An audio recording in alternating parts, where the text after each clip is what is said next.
मेरा विष पूरे संसार का विनाश कर देगा और जीवित और निर्जीव का मैं अंत कर दूंगा और विष्णु भी मुझे रोक नहीं पाएगा।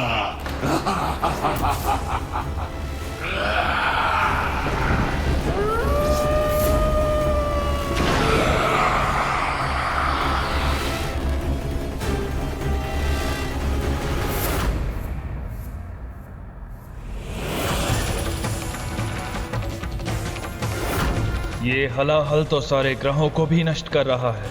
यदि विष्णु जी ने कुछ नहीं किया तो सब समाप्त हो जाएगा। प्रभु, कोई तो उपाय होगा इस विष से बचने का।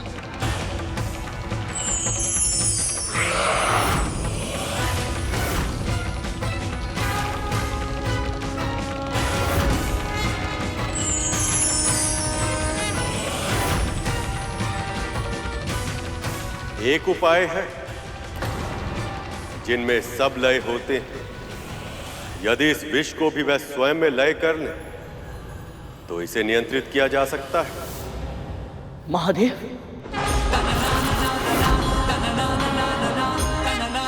शिव शंकर ऐसे ही भूतनाथ नहीं कहलाते। वो भूत, प्रेत, पिशाच, निशाचर सबको अपनाते हैं। उनके लिए ना ही कोई सही है और ना ही कोई गलत। सबको एक ही दृष्टि से देखते हैं। कोई बहुत ही महत्वपूर्ण पद पे आसीन हो या विश्व से तिरस्कृत, संसार में कोई भी ऐसा प्राणी नहीं जो उनमें लय न लेता।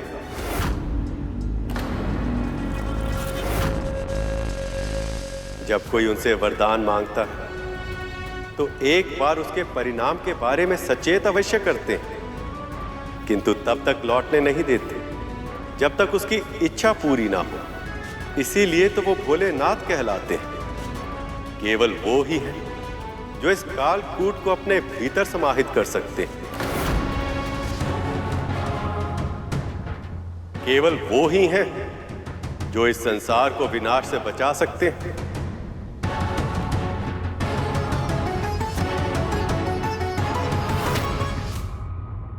बाबा, ये पौष्टिक आहार मैं आपके लिए लेकर आई हूँ। इसका सेवन नहीं कर सकती मैं। यदि मेरा पुत्र यहाँ होता तो वो इसे अवश्य चखता और ये सिद्ध कर देता कि इसमें कोई विष नहीं है। किंतु तेरा पुत्र तो यहाँ है नहीं। यहाँ तो केवल हम दोनों ही हैं ना। तो या तो तू वो कर जो मैं कह रहा हूं, या फिर मुझे मेरी अवस्था पर छोड़ दे।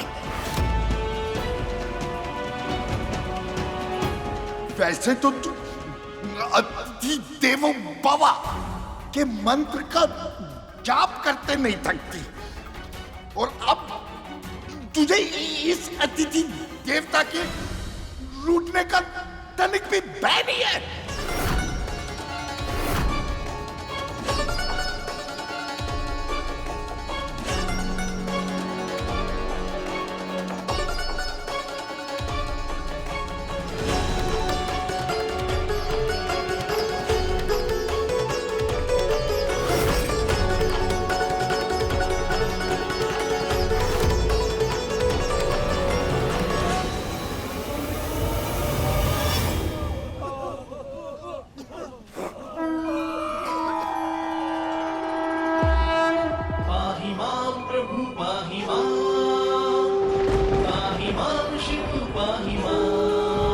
संकट में है ब्रह्मांड, विष से मचा हाहाकार। जीवन की मृत्यु से रक्षा करो, हम करें त्राहिमाम। पाहिमाम प्रभु पाहिमाम, पाहिमाम शिव पाहिमाम। मंथन से प्रकट हुआ हलाहल, जीव जंतु होने लगे ओझल। आह्वान करें आपका, रक्षा करो करे त्राहिमाम। पाहिमाम प्रभु पाहिमाम, पाहिमाम शिव पाहिमाम।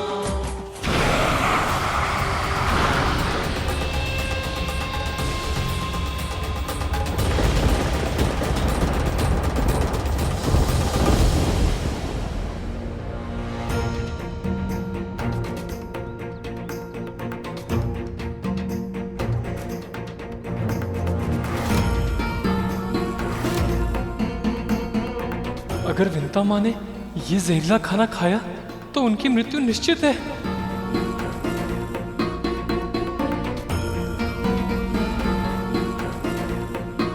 हे परमपिता, हे प्रभु विष्णु, मेरी भक्ति स्वीकार करें।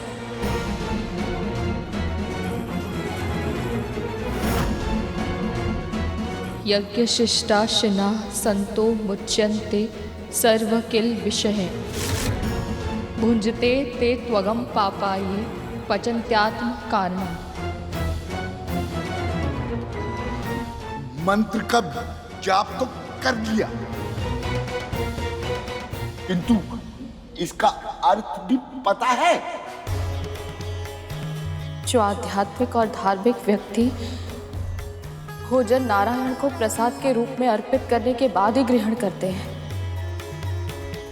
वो सभी प्रकार के पापों से मुक्त हो जाते हैं।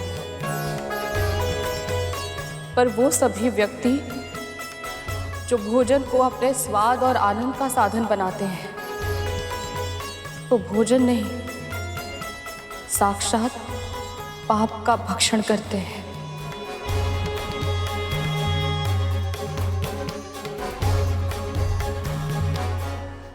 बस बस, ज्ञान की बातें करने में समय नष्ट मत कर, शीघ्र खा। भूख के कारण मेरे पेट में सर्प लौट रहे हैं। खा। मैं ये भोजन कैसे खा सकती हूँ? मैं तो शाकाहारी हूँ, किंतु मेरे पास और कोई पर्याय भी तो नहीं।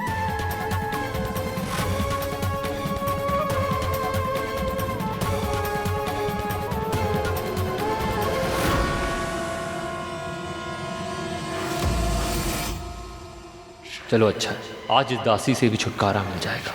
फिर इस बुढ़े को इस कुटिया के 7 महल के बाहर फेंक दूंगा।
महादेव,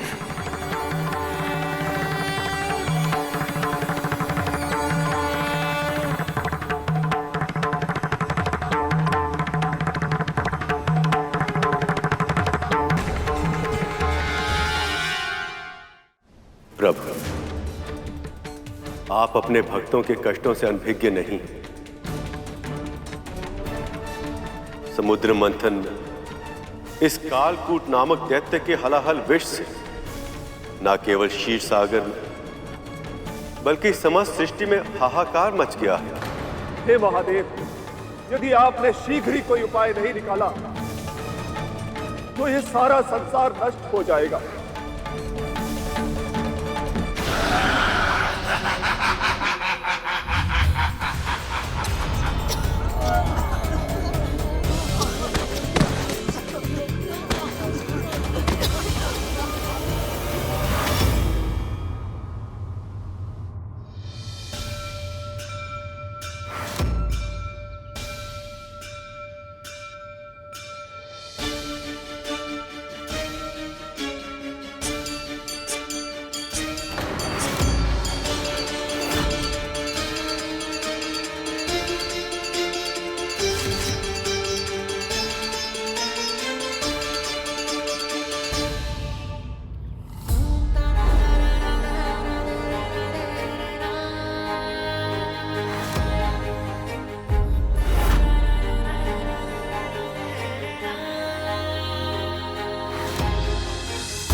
कैसे हुआ?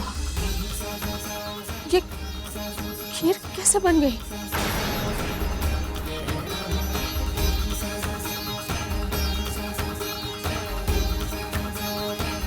तेरे विष्णु ने तेरी सहायता की होगी। तू ही तो कहती है ना, तेरा विष्णु कुछ भी कर सकता है।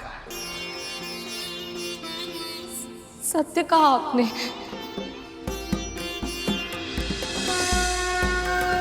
अवश्य ही मेरे प्रभु ने मुझ पर दया की है। आपका बहुत बहुत धन्यवाद नारायण, बहुत बहुत धन्यवाद। ये दोनों क्या कह रहे हैं? लगता है तुझे मेरे प्राणों की कोई चिंता नहीं है। पहले ही इतना समय नष्ट हो गया है, अब भी तू तेरे विष्णु के गुणगान करने में समय बिता रही है। समझ गया मैं, भोजन में विष नहीं है। ला दे।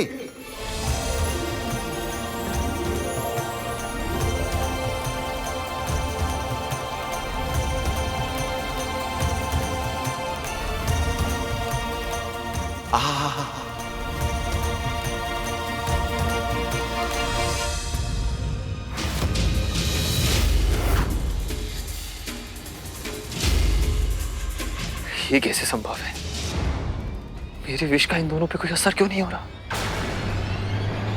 किसी को भी इसके बारे में कोई भनक नहीं लगनी चाहिए।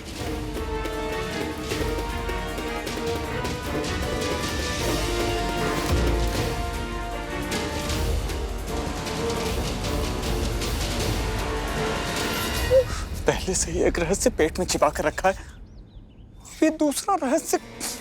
मैं भी वही सोच रहा था, तक तू हमसे एक नहीं संभलता, अभी दूसरा रहस्य कैसे संभाल लेंगे? चल।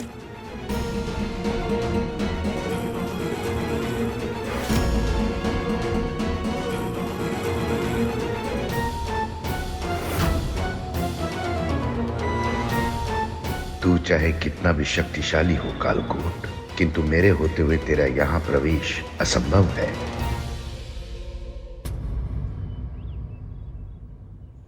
आज तपन बहुत है हवा में। तनिक हवा कर दे। जी जी बाबा।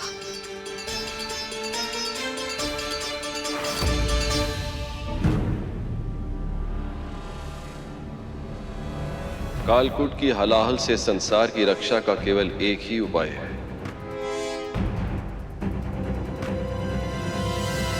इस विष को मुझे स्वयं ही ग्रहण करना होगा।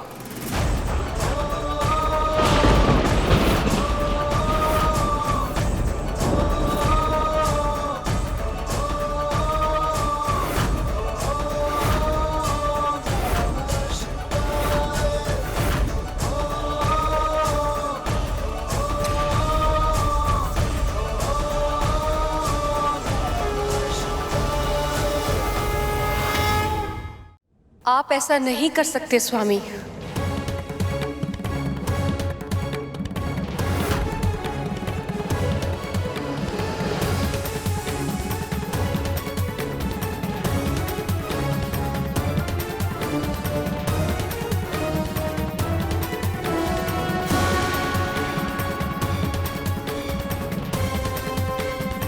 मुझे करना पड़ेगा देवी। आप बाध्य नहीं हैं। मुझे ऐसे मत देखिए स्वामी। आप जो मुझसे कहना चाहते हैं मैं वो सुनना ही नहीं चाहती और ना ही समझना चाहती हूँ। आप जिसे ग्रहण करने की बात कर रहे हैं वो हलाल है, कालकूट का विष। उससे अधिक विषैला इस पूरे संसार में और कुछ भी नहीं है प्रभु। इसीलिए सृष्टि के आरंभ में उसे समुद्र के तल के नीचे इतनी गहराई में दबा दिया गया था। जो कुछ भी उसके मार्ग में आता है वो पूरी तरह से नष्ट हो जाता है। बचती है तो केवल उसकी स्मृति। मैं मानती हूं प्रभु कि संकट विकट है, परंतु नारायण को इस मंथन से पहले सोचना चाहिए था। सृष्टि के पालन करता है नारायण। आप ये जानती हैं देवी, उन्होंने वही किया जो उनका धर्म था। मुझे वही करना है जो मेरा धर्म है। यदि मैं कालकूट को स्वयं में लय नहीं करूंगा, फिर कौन करेगा? सबके प्रति धर्म स्मरण है आपको, परंतु अपनी पत्नी के प्रति उसके पति का क्या धर्म होता है स्वामी? सारी संसार की रक्षा के लिए आप स्वयं की बलि देना चाहते हैं। आपने एक बार भी नहीं सोचा कि यदि आपको कुछ हो गया तो मेरा क्या होगा? यदि सृष्टि ही नहीं बची तो हम दोनों होकर भी क्या करेंगे प्रिय?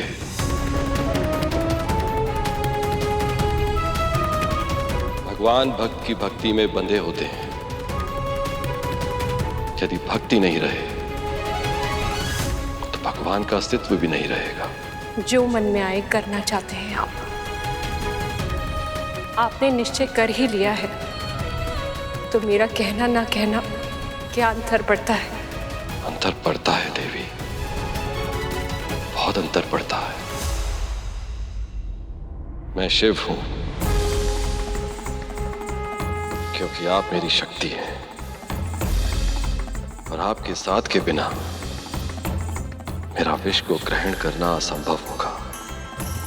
स्वामी, यह क्या करने के लिए कह रहे हैं मुझसे? आप चाहते हैं कि स्वयं एक सुहागन अपने पति को विष का प्याला दे दे? ये नहीं होगा मुझसे प्रभु, ये नहीं होगा।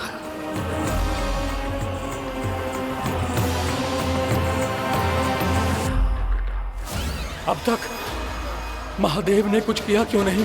अग्निदेव, ये इतना सरल नहीं है। वो महादेव हैं, स्वयं भगवान है। उनके लिए क्या कठिन और क्या सरल। हाँ, वो भगवान है, परंतु इसका अर्थ ये नहीं कि उनमें भावनाएं नहीं है। भगवान वो सब कुछ करने में सक्षम है जो इस संसार में और कोई नहीं कर सकता। परंतु इसका अर्थ ये नहीं कि ऐसा करने के लिए शारीरिक, मानसिक और भावनात्मक शक्ति नहीं लगती।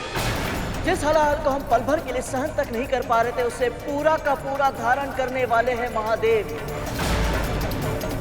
जब भक्त संकट में हो तो उसकी रक्षा करने के लिए भगवान दौड़े चले आते हैं, परंतु जब भगवान किसी दुविधा में हो तो उनका साथ कौन देगा?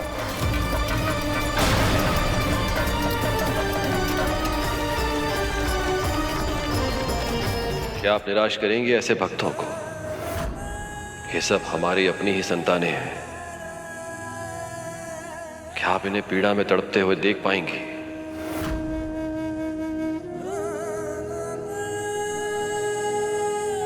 भयानक वेदना में इन्हें प्राण देते हुए देख पाएंगे आप?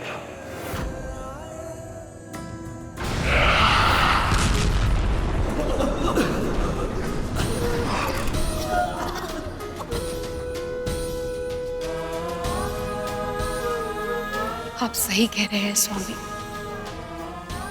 हम अपनी संतानों के साथ ऐसी त्रासदी नहीं होने दे सकते। क्षण भर के लिए तो मैं भूल ही गई कि मैं तो सदा सुहागन हूं। माथे पर बिंदी, मांग में सिंदूर, कान में कुंडल और गले में मंगलसूत्र है प्रभु। हाथ में सुहाग का चूड़ा, पांव में अलता, बिछिया, और जो सुहागन इन सारे अलंकारों से सुसज्जित होती है, उसका सुहाग हमेशा अमर होता है। मैं प्रेम को बंधन नहीं बनने दूंगी स्वामी। मैं शक्ति हूं, आपकी शक्ति, और शक्ति ही रहूंगी। जाइए, सृष्टि की रक्षा कीजिए स्वामी।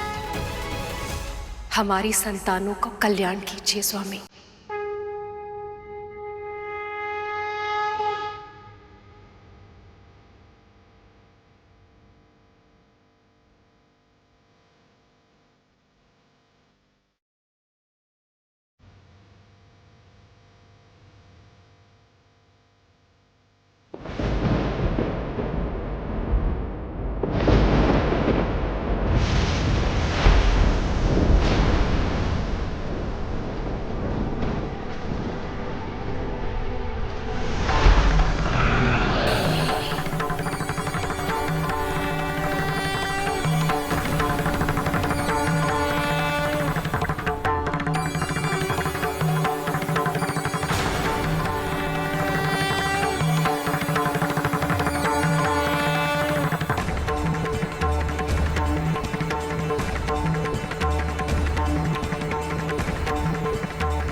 एक ऐसी अजीब हलचल है आकाश में।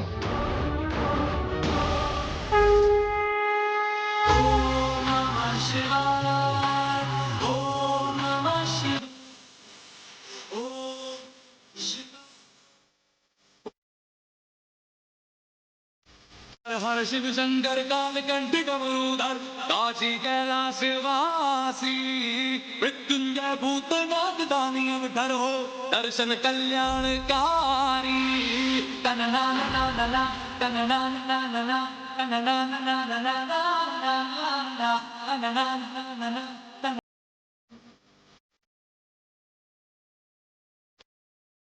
Shiva Shiva Om Shivaya, Om Namah Shivaya.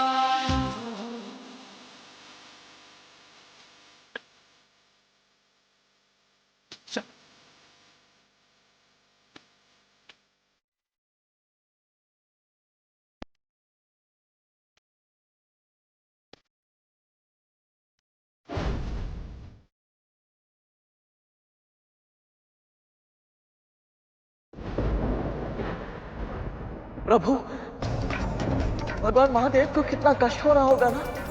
ये हलाहल बुरे विचारों का प्रतीक है गर्ग, जो जितने एक साथ इकट्ठे होते हैं उतने ही विषैले होते जाते हैं। इसलिए हमें ये प्रयास करना चाहिए कि हमारे मन में कभी भी बुरे और अशुद्ध विचार निवास ना करें।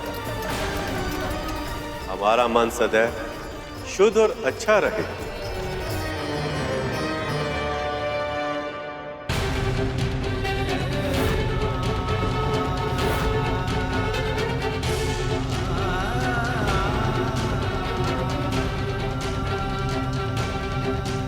स्वामी के भीतर से ही पूरा ब्रह्मांड संचालित होता है। यदि विष उनके कंठ के नीचे गया तो भी विश्व का विनाश होगा। मुझे कुछ करना होगा।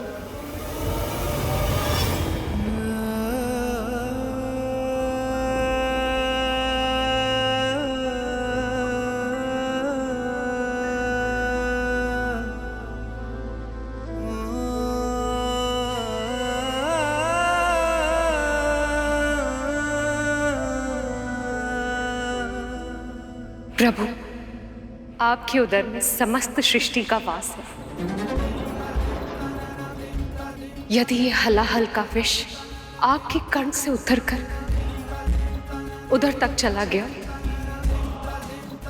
तो आपके इस महाप्रयास के बाद भी इस सृष्टि का विनाश निश्चित है।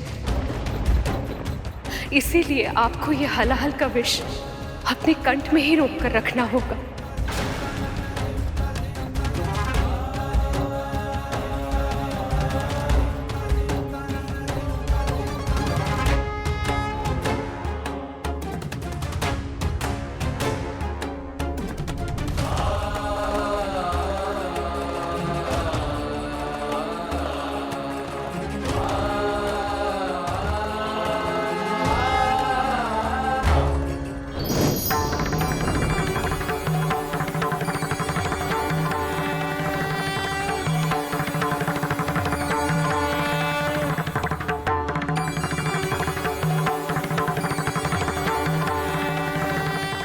आपने संसार की रक्षा के लिए इस हलाहल को अपने कंठ में धारण कर लिया,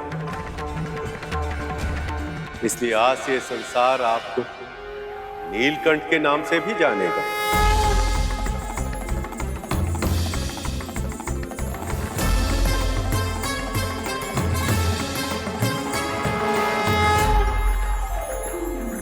नीलकंठ महादेव भगवान शिव शंकर की जय। नीलकंठ महादेव भगवान शिव शंकर की जय। नीलकंठ महादेव भगवान शिव शंकर की जय।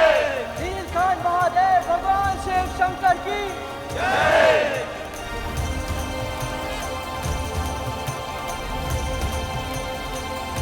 मेरा ये रूप आत्मनियंत्रण का प्रतीक है। विषैले विचार किसी के भी मस्तिष्क में आ सकते हैं, परंतु ये हम पे निर्भर करता है कि हम उनके विष को, उन विचारों की अशुद्धता को अपने भीतर कितनी गहराई तक समाने देते हैं, उसे अपने हृदय में, अपनी आत्मा में प्रवेश करने देते हैं या नहीं। अर्थात मेरे इस रूप की जो भी पूजा करेगा वह सदैव अपने नकारात्मक, तामसिक, अशुद्ध और विषैले विचारों को नियंत्रण में करके प्रसन्न, संतोषप्रद और शांतिपूर्ण जीवन जीने में सफल होगा। नीलकंठ महादेव भगवान शिव शंकर की जय। नीलकंठ महादेव भगवान शिव शंकर की जय। नीलकंठ महादेव भगवान शिव शंकर की जय।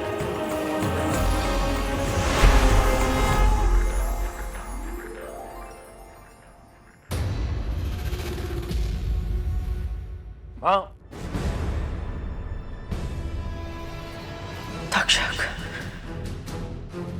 न जाने ये मेरा भ्रम है या सत्य, पर मुझे अभी अभी ऐसा लगा कि महादेव की कृपा से कोई बहुत बड़ा संकट टल गया है।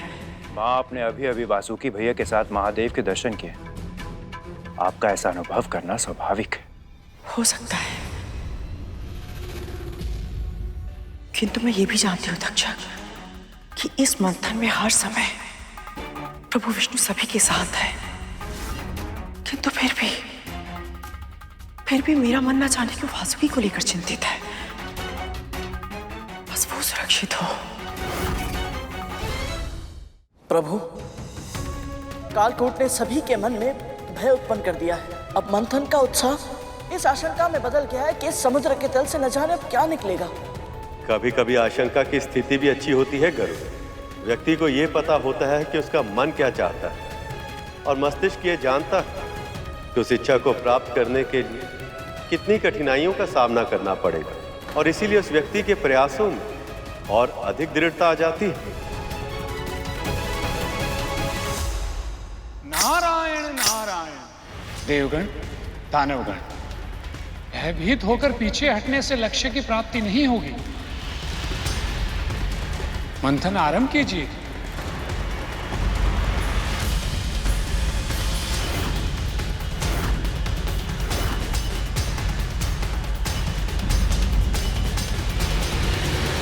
नारायण नारायण। प्रभु, आपने जो कहा वो कितनी शीघ्र सत्य सिद्ध हो गया। वो देखिए।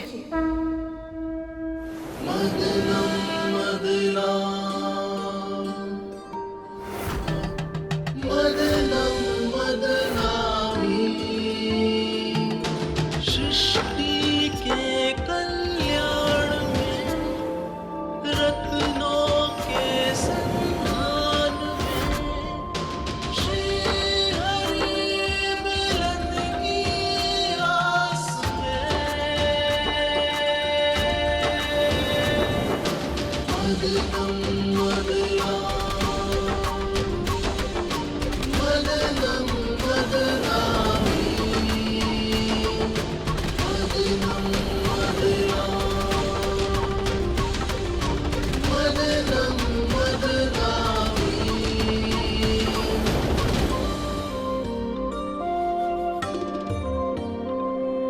पहली बार देवों और दानवों का ध्यान कहीं और नहीं, मंथन पर केंद्रित है। हाँ प्रभु, अब ना तो देवता वासुकी के मुंह की ओर का सिरा थामने के कारण असुरों का उपहास कर रहे हैं, और ना ही असुर अपनी इस विवशता से क्रोपित हैं। दोनों ही पक्ष सब कुछ भुलाकर अपनी पूरी इच्छा शक्ति से क्षीर सागर को मथ रहे हैं। प्रभु, अब तो माता लक्ष्मी प्रकट होंगी ना? आशा तो मुझे भी यही है गरुड़। पर निश्चित रूप से मैं भी नहीं जानता।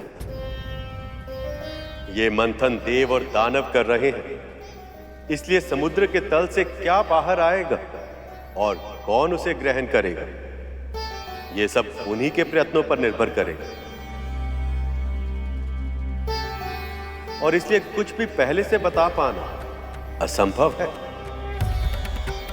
यदि हमारे जीवन में अनिश्चितता ना हो तो जीवन नीरस हो जाए। स्वयं विचार कर, यदि हमारे जीवन में सब कुछ हमारी आशा के अनुरूप हो या सब कुछ आशा के विरुद्ध हो, तो दोनों ही परिस्थितियों में जीवन कैसा होगा?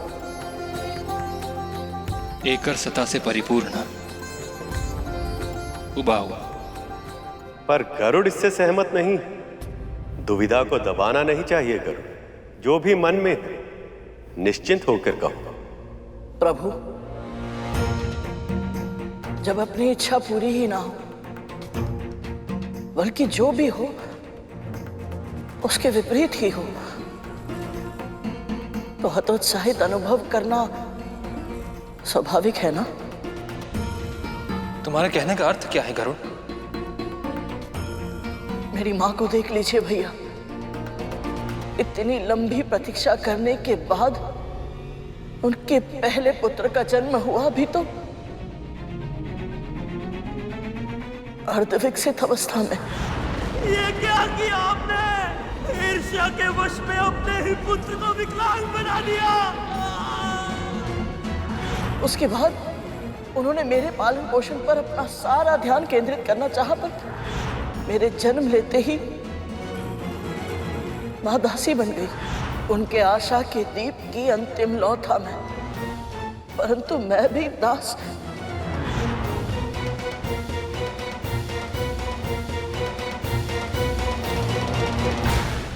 हर अंधेरी रात के बाद सूर्य का उदय होना पहले से ही निश्चित है गरुड़।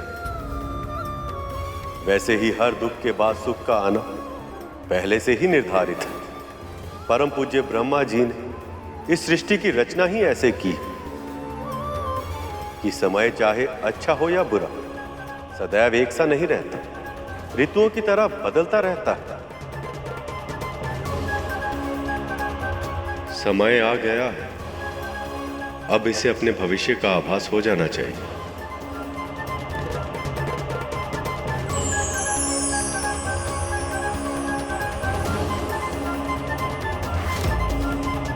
यदि तू मेरा ये कार्य करने के लिए तैयार है तो मैं तुझे और तेरी मां को दासत्व से मुक्त कर दूंगी।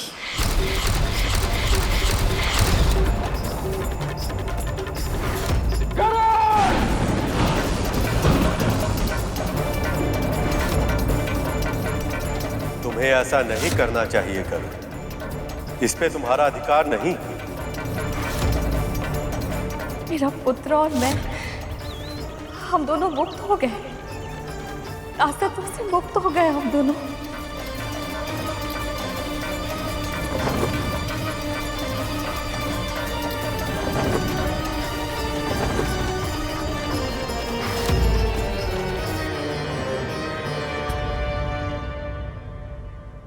भविष्य के गर्भ में क्या छिपा है, ये जाने बिना अपने कर्म करते रहने से चिंतन बढ़ता है, और जान लेने से चिंता। आ रहा है, कुछ आ रहा है, कहीं कुछ हानिकारक तो नहीं?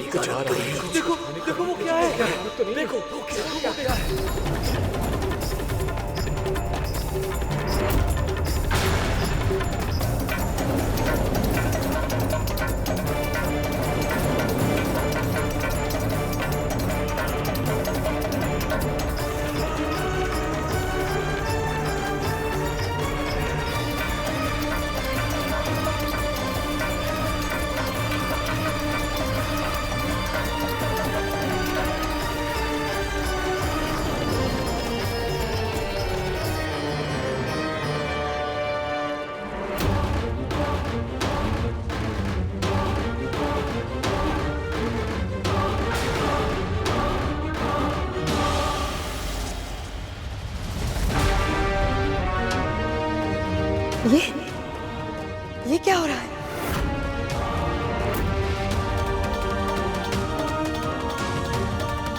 हमारे साथ छल किया गया है।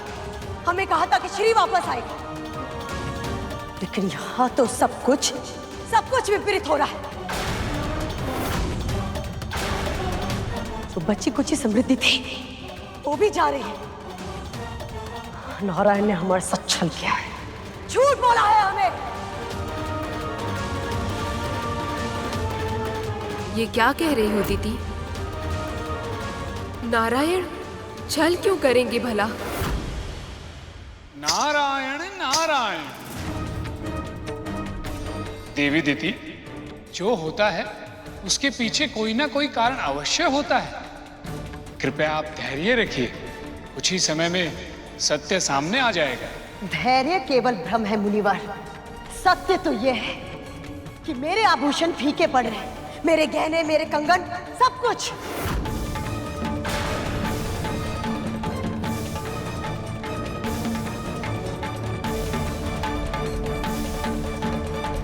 ये संकेत माता लक्ष्मी के आने के तो नहीं हो सकते प्रभु। तो फिर ये कौन आ रहा है प्रभु?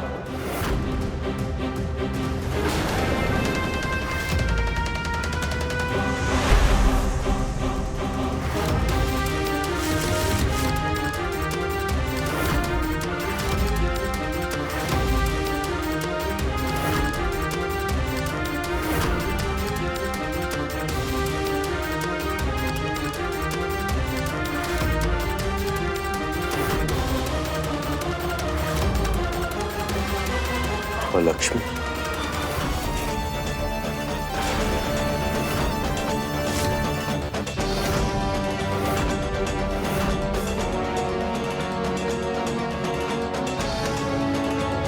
अलक्ष्मी? अलक्ष्मी माँ लक्ष्मी की बड़ी बहन है, किंतु गुण और स्वभाव से दोनों ही बिल्कुल विपरीत हैं। यदि माँ लक्ष्मी सुख और समृद्धि की जननी है, तो महालक्ष्मी दुख और दरिद्रता का प्रतीक है।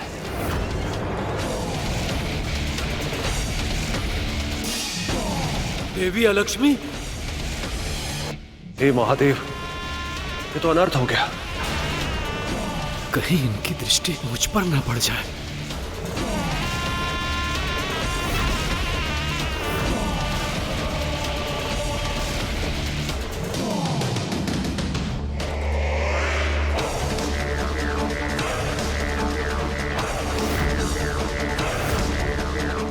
प्रभु, ये सभी महालक्ष्मी माँ से इतना भयभीत क्यों हो रहे हैं? क्योंकि इन्हें भय कि यदि इनके जीवन में देवी अलक्ष्मी की छाया भी पड़ गई तो इनके जीवन में दुख और दरिद्रता छा जाएगी।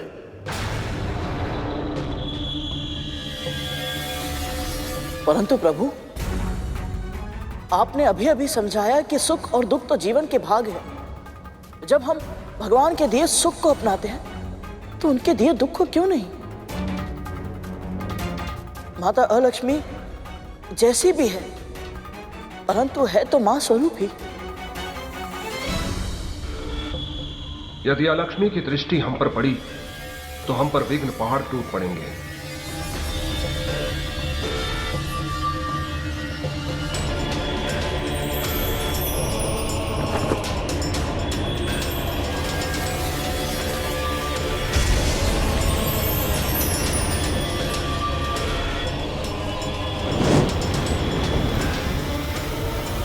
माता लक्ष्मी,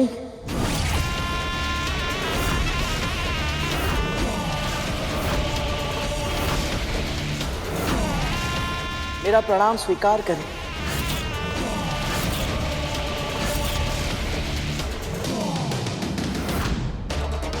क्या गरुड़ को इस बात का ज्ञान नहीं है कि वो क्या कर रहा है? सभी खुद को अलक्ष्मी के प्रकोप से बचा रहे हैं और ये खुद विपत्ताओं को आमंत्रित कर रहा है।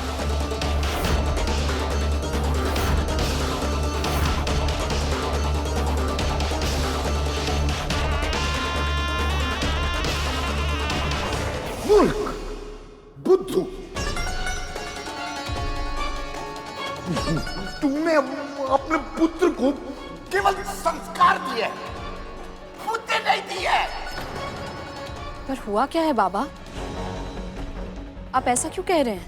अभी अभी वो कौवा बता के गया कि समंदर मंथन से लक्ष्मी प्रकट हुई है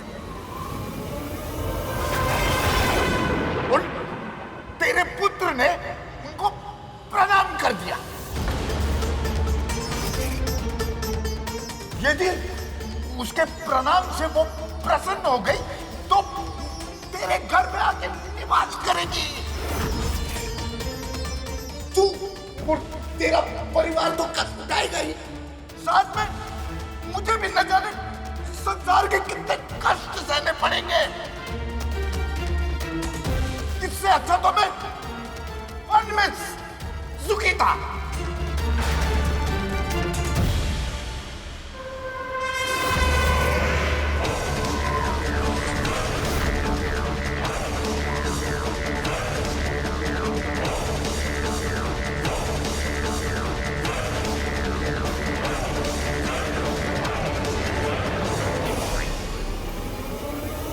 मूर्ख, कौन है तू जो मुझे प्रणाम कर रहा है?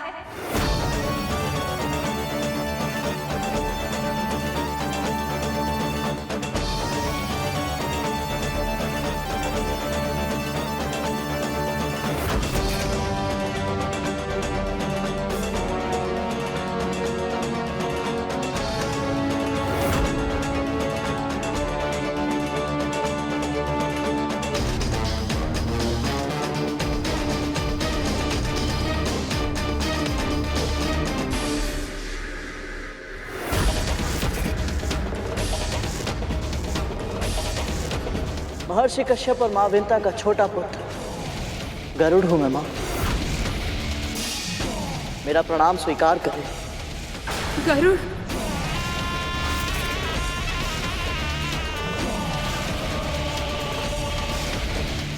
मूर्ख है ये गरुड़, तुझे ज्ञात ही नहीं अभी तूने किस आपदा को निमंत्रण दिया है। केवल ज्ञान होना पर्याप्त नहीं होता, विवेक भी होना चाहिए। किंतु तेरा पुत्र जब तक किसी संकट में न फंसे उसे शांति नहीं मिलती। व्यर्थी अलक्ष्मी को आमंत्रित कर दिया।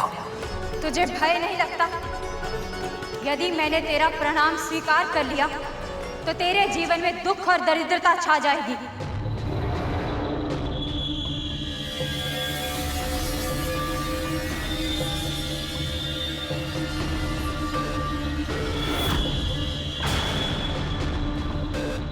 स्वयं को जीवन देने वाली मां को दासी बने देखने से बड़ा दुख और क्या हो सकता है।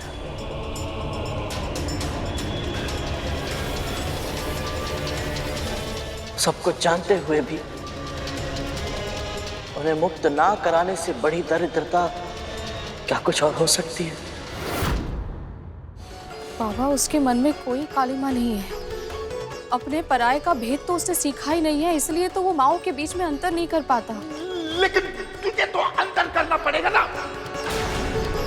अब यदि उसके कारण आलक्ष्मी तेरे यहाँ निवास करने आ गई तो वो महल देख रही है ना,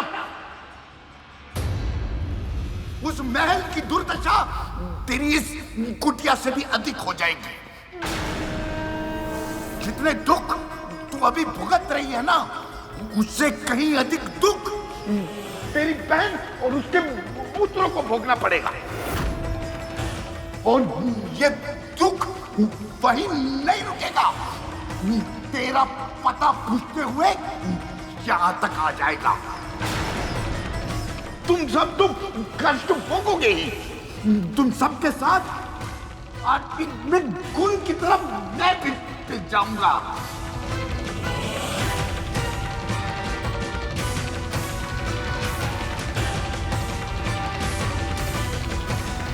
कहीं गरुड़ पर देवी अलक्ष्मी का अशुभ प्रकोप न पड़ जाए। मुझे गरुड़ की सहायता करनी होगी।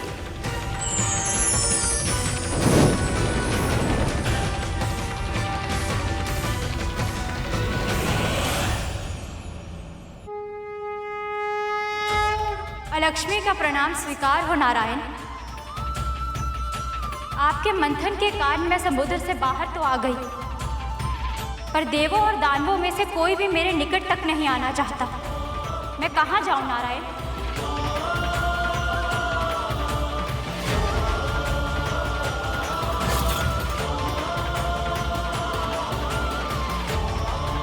हे नारायण, ऐसा नहीं होने दे सकती मैं। बाबा, आप ही बताइए, देवी अलक्ष्मी को महल में प्रवेश करने से कैसे रोकूं मैं? असंभव नहीं है, किंतु बहुत कठिन है। बहुत कुछ करना पड़ेगा। कर पाएगी तू? बोल, कर पाएगी तू?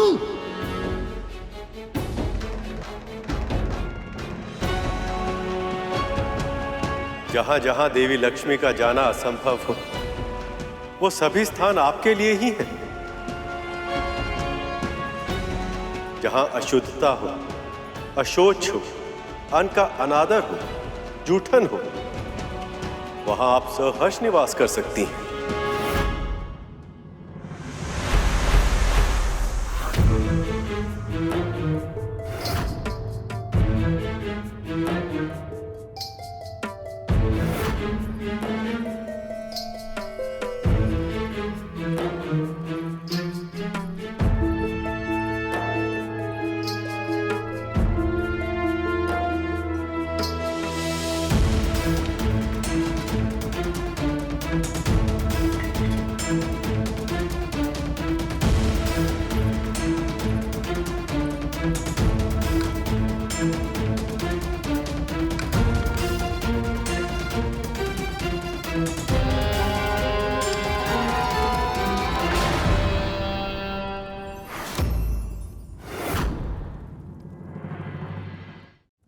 तूने मुझे रोका, इतना तो साहस।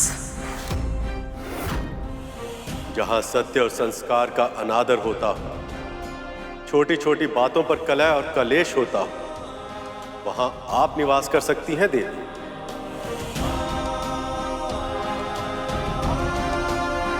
इसे झूठा मत कीजिए महारानी, इससे घर में अलक्ष्मी आ जाएंगी। बुद्धि भ्रष्ट हो गई तेरी। क्या बोले जा रही है? समुद्र मंथन से देवी अलक्ष्मी प्रकट हुई है और अब वो अपने रहने के लिए स्थान खोज रही हैं।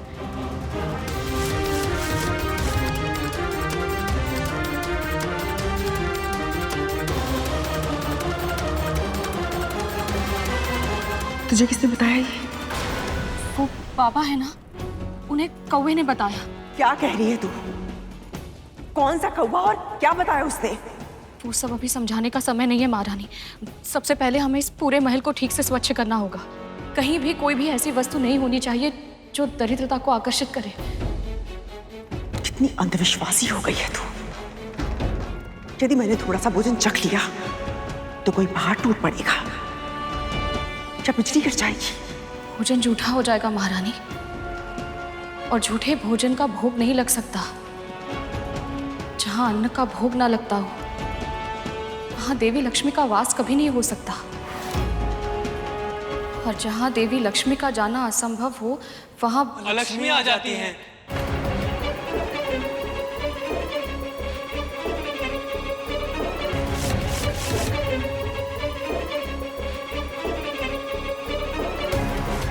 जहां अस्वच्छता इतनी हो कि घर में मकड़ी के जाले लग गए, जहां धूल होती हो, वहां आप निवास कर सकती हैं देवी।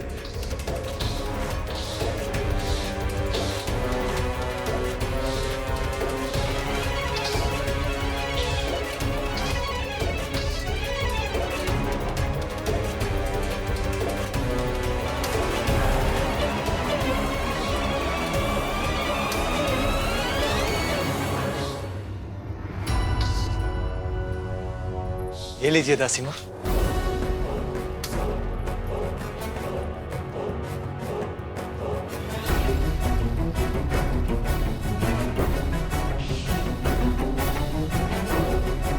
तुम दोनों इसकी सहायता क्यों कर रहे हो?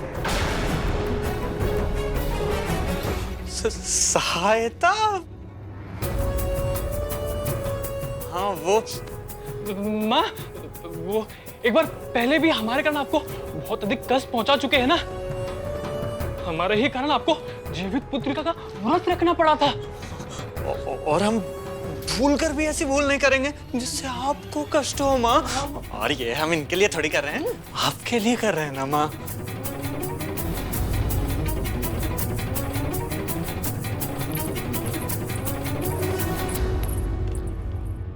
जहां के निवासी पांव धोए बिना आसन पर चढ़ जाते हैं और सदैव अपने पांव हिलाते रहते हैं, वहां भी दरिद्रता आती है। वहां आप निवास कर सकती हैं देवी। मेरे विष का उस बुढ़े पर कोई प्रभाव क्यों नहीं पड़ा? क्या कारण हो सकता है इसका? ऐसे पांव हिलाने से भी दरिद्रता आती है।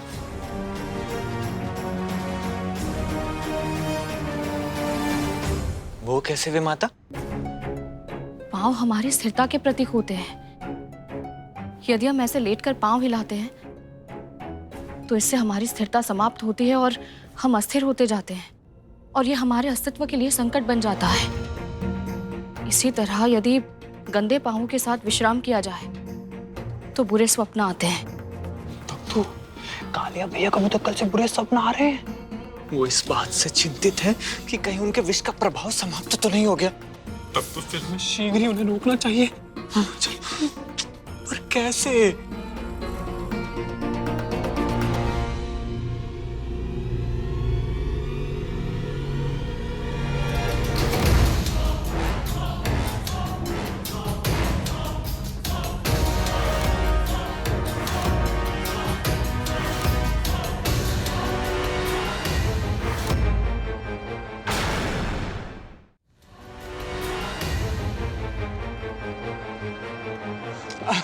आपने उस मुर्गे को पकड़ने में इतना श्रम किया, थक गए होंगे ना? इसलिए सोचा मैं आपके पाँव दबा दे, आपको अच्छा लगेगा। अचानक से इतनी सेवा? नहीं नहीं, कुछ दिनों से सिर्फ अच्छा करने का ही मन हो रहा है, तो इसलिए। ठीक है, फिर अच्छे से पैर दबाओ।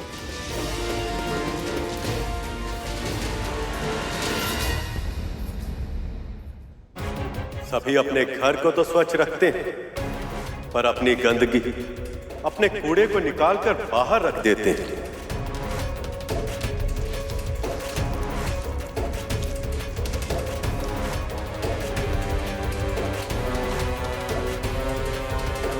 जहां आसपास का वातावरण स्वच्छ ना हो, वहां रोग, दुख और दरिद्रता पहुंच जाते हैं। वहां भी आप निवास कर सकती हैं।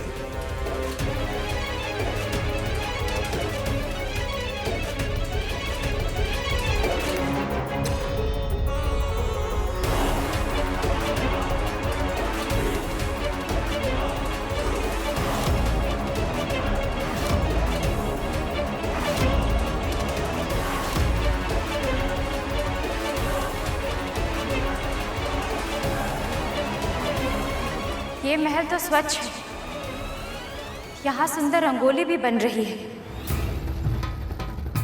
सुगंध और शुद्धता भी है। यहाँ के वातावरण में एक शुभ ऊर्जा का वास है। मैं यहाँ नहीं रह सकती।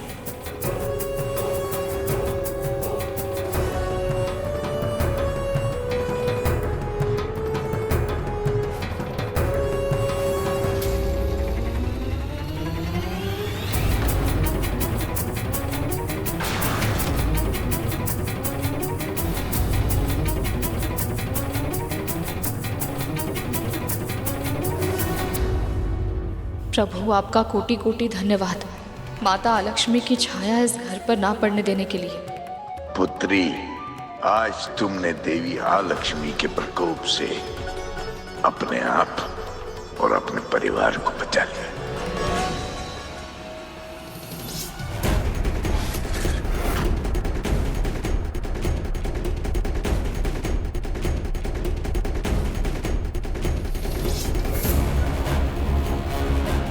तुझे क्या हुआ? कुछ नहीं माँ, बस यही सोच रहा था कि आपको लेके सभी के मन में कितना भ्रम है। किसी ने आपको कभी समझने का प्रयास ही नहीं किया। आपका स्वभाव तनिक कठोर अवश्य है, परंतु आप हम सभी को प्रेम भी करती हैं। आप अपनी संतानों को और अधिक उत्तम बनने के लिए, अच्छा बनने के लिए प्रेरित करती हैं और इस तरह आप उनके जीवन में सुख और प्रसन्नता भर देती है। बहुत प्रशंसा कर रहा है, परंतु मैं अच्छी तरह से जानती हूँ कि उनकी दृष्टि में मैं क्या हूँ। ये सब क्या सोचते हैं मेरे बारे में? ऐसा नहीं है माँ। अच्छा, तू समुद्र के भीतर आया था ना, लक्ष्मी से भी मिला था, तो अब तू ही बता, वो अधिक सुंदर है या मैं?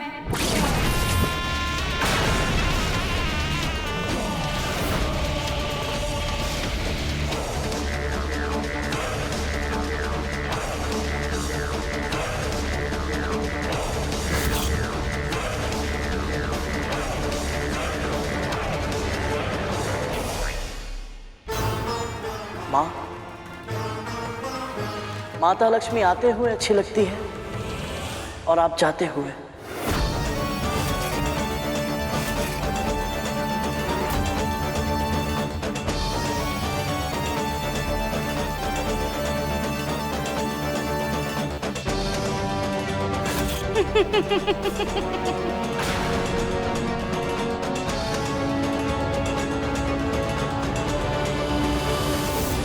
मुझे तेरा उत्तर अच्छा लगा।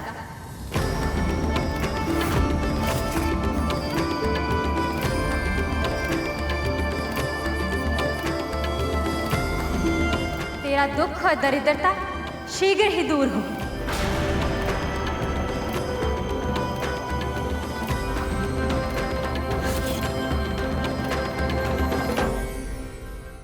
परिस्थितियां कितनी भी कठिन क्यों ना हो, ये इतनी आसानी से बच कैसे जाता है?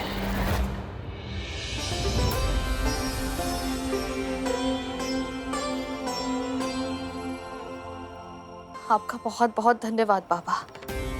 आज आपने मेरी और मेरे परिवार की रक्षा कर ली। बड़ी विचित्र प्राणी है तुम। अब तुम लक्ष्मी चली गई, अब क्यों अश्रु बहा रही है? हाँ बाबा, पर ये सब आपके बिना संभव नहीं हो पाता। आप भले ही कितने ही कठोर बन जाएं, कितने ही कटु वचन कह लें, सत्य तो ये है, आज आपने मुझे और मेरे परिवार को बचा लिया। मैं आपकी आभारी हूँ बाबा। तुम कहना क्या चाहती है? जानते हैं बाबा, पहले जब जब मेरा पुत्र मुझसे दूर जाता था, मुझे सदैव विचित्र सा भय लगा रहता था। आशंका की छांव में बीतता था मेरा जीवन। उसके बिना एक क्षण भी मेरे मन को शांति नहीं मिलती थी। पर इस बार आपके यहाँ होने से मुझे वैसा अकेलापन अनुभव नहीं हो रहा। ऐसा लग रहा है जैसे मेरा कोई अपना मेरे साथ है। बस अपना बोलकर संबंधी बनाने की आवश्यकता नहीं है। मुझे रिश्ते नाते पसंद नहीं है, तभी तो मैं अकेला मन में वास करता हूं। अब क्या बातों से ही मेरा पेट भरेगी? क्या भूख लगी है? कुछ खाने को ला। अभी लाई बाबा।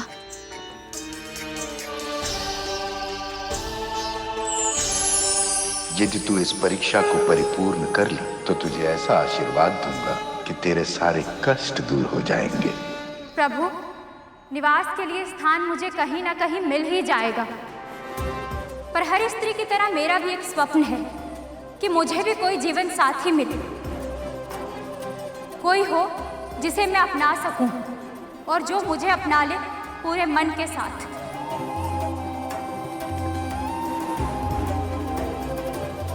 अवश्य देवी, सबकी तरह आपको भी अपना इच्छित वर पाने का अधिकार है।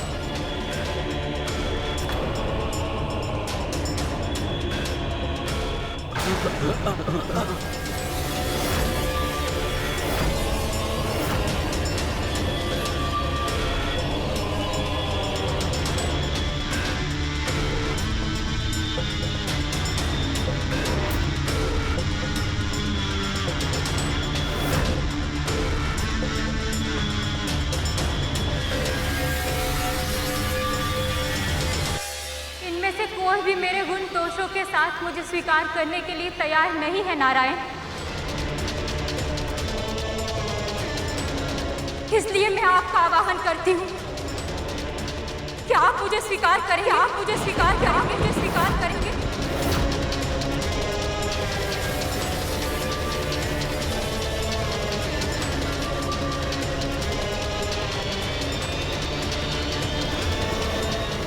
यहाँ आप भी इन सब की तरह मुझे मेरे कथन को अन्यथा मत लीजिएगा देव, पर विवाह तभी करना चाहिए जब वर और वधू तन, मन और आत्मा से एक हो।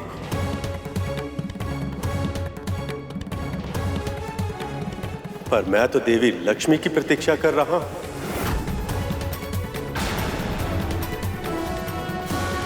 छोटी बहन का सौभाग्य बड़ी बहन का दुर्भाग्य नहीं बन सकता नारायण। मुझे भी ऐसा ही वर चाहिए जिसमें आपका अंश हो। मैं आपकी ये इच्छा पूर्ण करने में असमर्थ हूं देव, पर मैं आपको दिव्य दृष्टि का वरदान अवश्य दूंगा,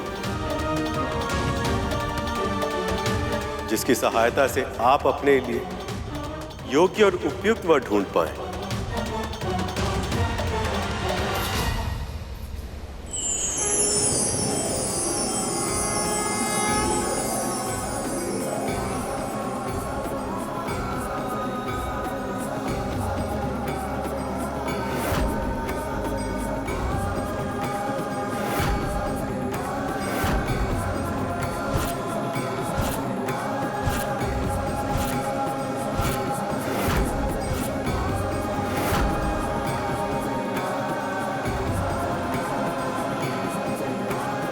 ये ऋषि उद्दालक है, मेरे परम भक्त। इनकी भक्ति इतनी अधिक हो गई कि भक्त और भगवान एक हो गए हैं।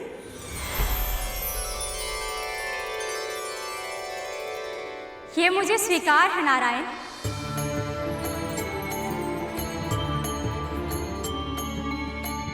यदि ये चाहे तो मैं इनसे विवाह अवश्य करूंगी।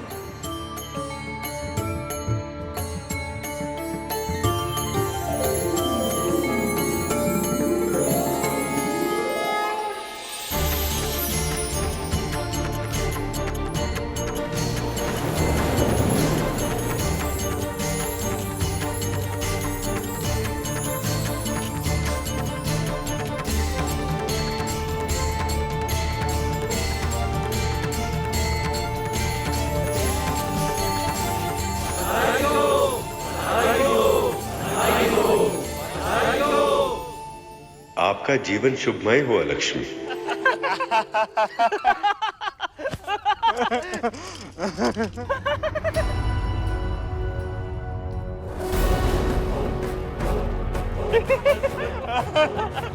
सर्पों के जन्म का एक ही उद्देश्य है, भय के रथ पर चढ़कर भय को अस्त्र बनाकर भय से सिंहासन जीतकर शासन करना। पर यहाँ तो उल्टी गंगा बह रही है। विष धारण करने वाले यदि कोमल स्वभाव अपना लेंगे, ऐसे हास परिहास में समय व्यर्थ करेंगे तो युद्ध कैसे कर पाएंगे? ये कैसे जीतेंगे अपने शत्रु से?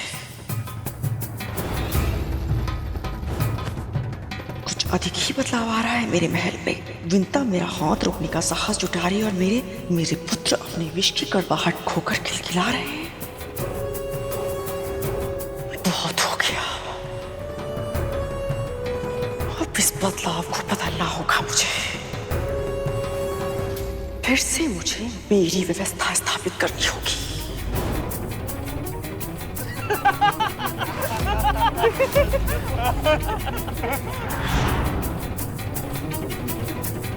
प्रभु आपकी कृपा से मंथन फिर से आरंभ हो गया।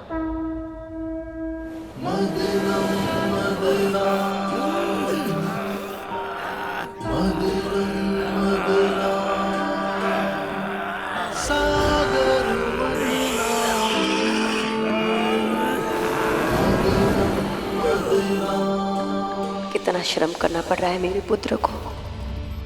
वासुकी का भयानक विष तक सहन करना पड़ रहा है। पर यदि इस मंथन से उन्हें कोई लाभ नहीं हुआ तो?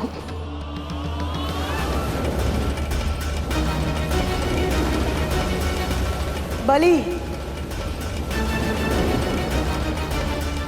यदि इस बार कोई विनाशकाली शक्ति प्रकट हुई तो हम असुर इस मंथन को बीच में ही छोड़ देंगे। हलाहल और लक्ष्मी से तो बच गए, लेकिन इसका अर्थ ये नहीं कि मैं और मेरे पुत्र अपने प्राण बार बार संकट में डालें। संकटों से जूझे बिना समस्याओं के समाधान नहीं मिलते दीदी। जोखिम उठाए बिना किसी भी प्रकार के पुरस्कार का मिलना असंभव है। ये तो तुम समझती हो ना दीदी। धैर्य रखिए देवी।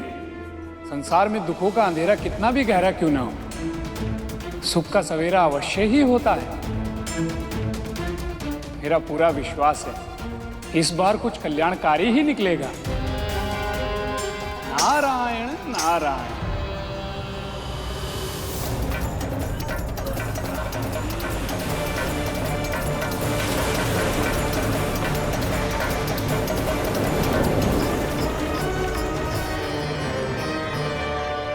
प्रभु,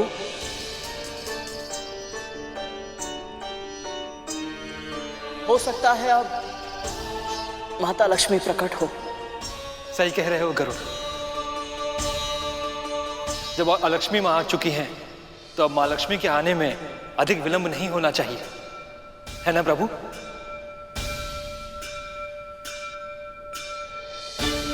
आपकी आंखें आपके मन का दर्पण है प्रभु। ये बता रही है कि अपनों के आने की प्रतीक्षा करना कितना कठिन होता है। मेरी माँ भी ऐसे ही मेरी प्रतीक्षा कर रही होंगी। एक बार माता लक्ष्मी आ जाए तो कुछ देर के लिए मैं अपनी माँ के दर्शन कराऊंगा। मेरे बिना वो न जाने कैसी होंगी। बस बड़ी माँ और उनके नाग पुत्र माँ को अधिक सता ना रहे हो। जब विंता का महाबलशाली पुत्र उसके साथ था तब भी उसने कभी इस तरह मेरा अनादर करने का, मेरी आज्ञा की अवहेलना करने का साहस नहीं किया, बल्कि अपने पुत्र को सदैव यही शिक्षा दी, मेरे हर अच्छे बुरे हर आदेश का सम्मान करने की शिक्षा। तो फिर अब अचानक ऐसा क्या बदल गया कि वो मेरे सामने दृष्टि उठाकर बात करने लगी? आप बिल्कुल सही सोच रही हैं माँ। कुछ तो निश्चित रूप से बदला है। तुम्हें मेरे मन की बात कैसे पता चली? माँ, यदि माँ अपने पुत्रों के मन की बात पढ़ सकती है तो पुत्र भी तो अपनी माँ का मन पढ़ सकते हैं। आप तो बस ये सोचिए कि हमारे आसपास का वातावरण कब से बदलने लगा। हाँ माँ, यदि ये पता चल जाए तो हो सकता है कि आपको ये स्वयं पता चल जाए कि हमारे इस महल में जो भी कुछ घट रहा है उसका सही कारण क्या है। सही कह रहे हो तुम दोनों। आपको जो दंड देना है मुझे दे दीजिए, पर उन बाबा को जाने के लिए नहीं कह सकती मैं। अब बताएगी भी? बात क्या है? बाबा को पौष्टिक आहार चाहिए महारानी। उस बुढ़े में अवश्य ही कुछ बात है। जब से वो आया है इस विंता का मनोबल भी बढ़ गया है और हम सब मिलकर भी उसे कुटिया से बाहर नहीं निकाल पा रहे हैं। क्या हुआ? फेंक दिया उस बूढ़े को बाहर? उसे महल से बाहर फेंकना तो दूर की बात है माँ, हम दोनों उस मायावी के आसपास भी नहीं पहुंच पा रहे माँ। जब से उस बुढ़े ने इस महल में प्रवेश किया है तब से ही सारी गड़बड़ चल रही है। कुछ दिन पहले मुझे भी एक तीव्र झटका लगा था। अवश्य वो बुढ़ा सारी समस्या की जड़ है। समस्या की जड़? नहीं नहीं माँ, वो तो समाधान। माँ, इसके कहने का अर्थ है समस्या की जड़ तो आपने ढूंढ ही ली है, अब समाधान भी मिल ही जाएगा।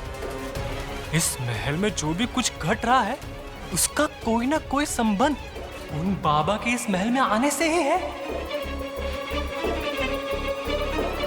विंता ऐसे ही किसी को मार्ग से उठाकर अपनी कुटिया में नहीं लाएगी, और जितना यत्न के साथ वो उसकी सेवा कर रही है, कोई ना कोई कारण तो अवश्य है, कोई उद्देश्य या कोई छुपा हुआ लक्ष्य। और वो क्या है मैं जान कर रहूंगी। और यदि सच में वो बाबा चमत्कारी है तो उसका आशीर्वाद मुझे मिलेगा, उस विंता को नहीं।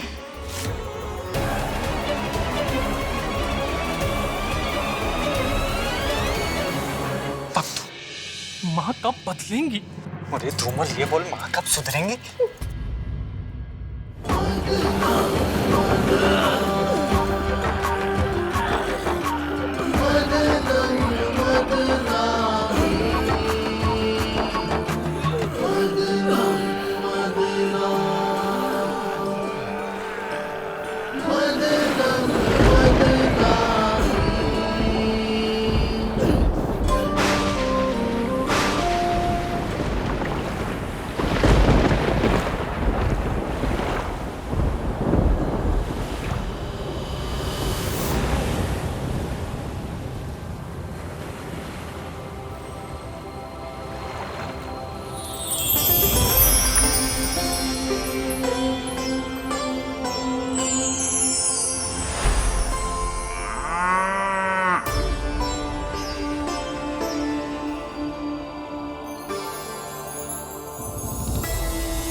प्रणाम स्वीकार करें माँ। प्रभु, ये गौ माता कौन है और इनमें इतना विशेष क्या है कि इनके प्रकट होते ही वातावरण में अभूतपूर्व शुद्धता और शांति व्याप्त हो गई। ये कामधेनु है, गायों में सर्वश्रेष्ठ, पराशक्ति, आदि शक्ति, परम चेतना। ये चिरायु है और जन्मी और सबसे महान है। उन मां ललिता ने संसार के कल्याण के लिए इस दिव्य कामधेनु गाय के रूप में अपना सर्वसुलभ चैतन्य रूप प्रकट किया है।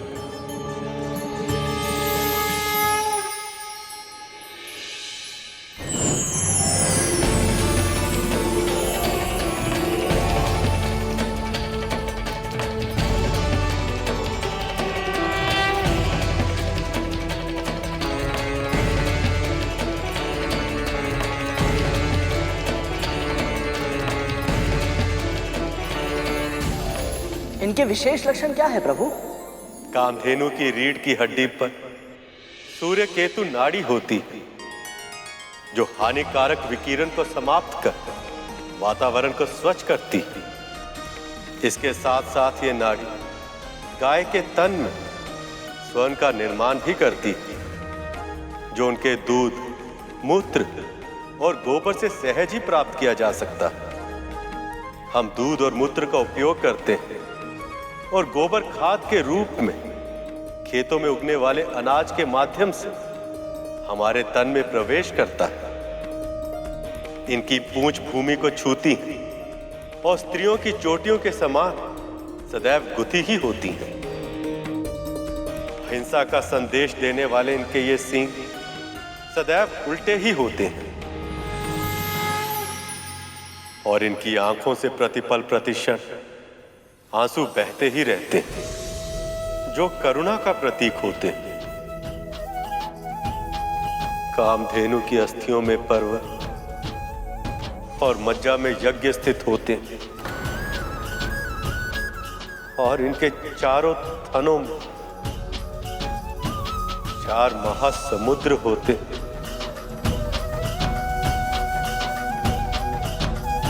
और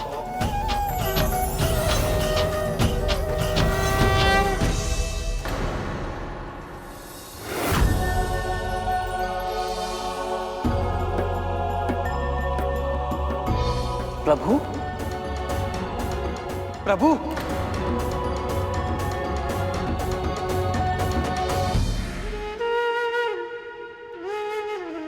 क्या हुआ प्रभु? आप अचानक कितने भावुक क्यों हो गए? नारायण भावुक इसीलिए हो गए क्योंकि कामधेनु के पिछले भाग में देवी लक्ष्मी का वास होता है।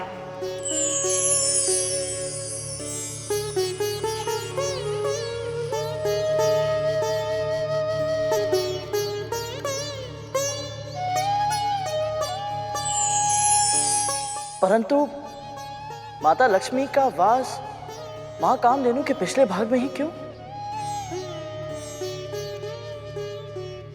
मैं बताती हूँ। जब मैं साकार रूप में कामधेनु बनकर अवतरित हुई, तब सभी देवी देवता मुझ में स्थान ग्रहण करने आए।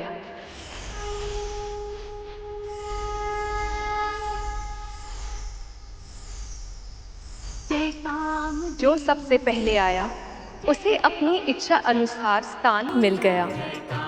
मेरे इस कामधेनु अवतार के सींगों के जड़ों में सदैव प्रजापति ब्रह्मा और महाविष्णु प्रतिष्ठित होते हैं। सींगों के अग्रभाग में सभी चराचर और तीर्थ स्थित हैं। मध्य भाग में स्वयं महादेव, ललाट में गौरी, नासिका में कार्तिकेय और आँखों में सूर्य और चंद्र स्थित है। खुरों में सरस्वती और इसके गंध स्थलों में यम और यक्ष का वास होता है।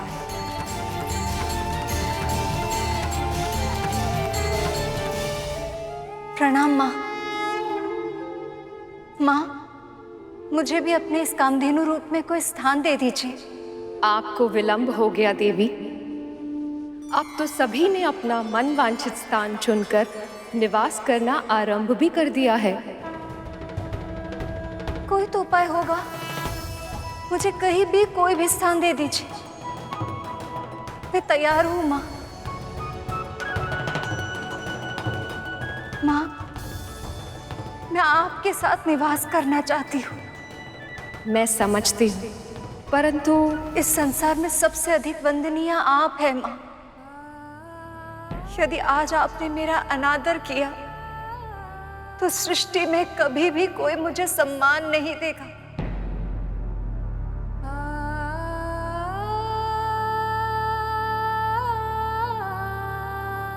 मेरी विनती स्वीकार करें माँ। मुझे स्वीकार है देवी। आज से आप मेरे पृष्ठभाग में निवास करेंगी। मेरे मूत्र और गोबर को भी शुभ माना जाता है और अब आपके निवास के कारण ये मनुष्यों के लिए और भी अधिक हितकारी होगा।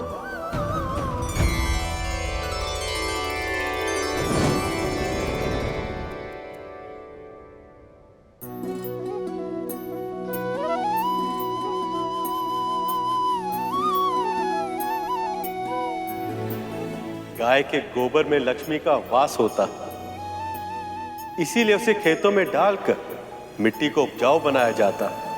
घर की दीवारों में उसका लेप लगाकर उन्हें स्वच्छ बनाया जाता है और चौके में चूल्हे में डालकर उसे शुद्ध किया जाता है।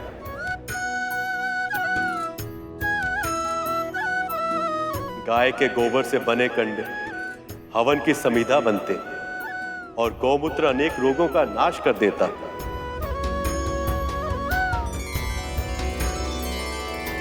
भविष्य में स्वयं मैं भी एक अवतार लूंगा जिसमें ना केवल मुझे गौ सेवा का पुण्य अर्जित होगा, बल्कि मैं माखन चोर भी कहलाऊंगा।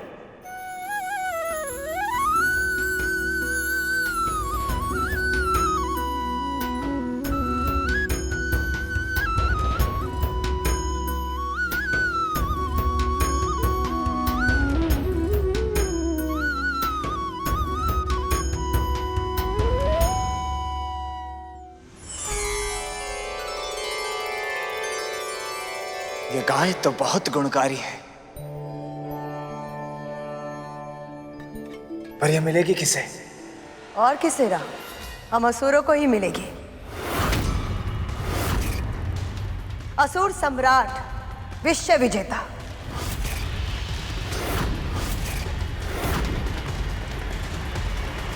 जो स्वर्ग पे राज करता है, ऐसे दिव्य गाय का अधिकार सिर्फ उन्हीं को मिलना चाहिए।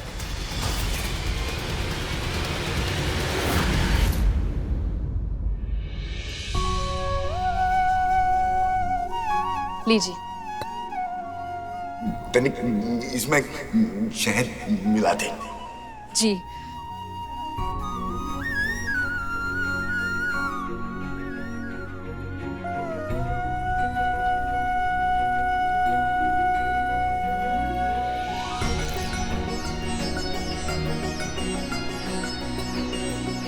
लीजिए। अब तनिक इसमें पीसा हुआ मेवा मिला दे। जी।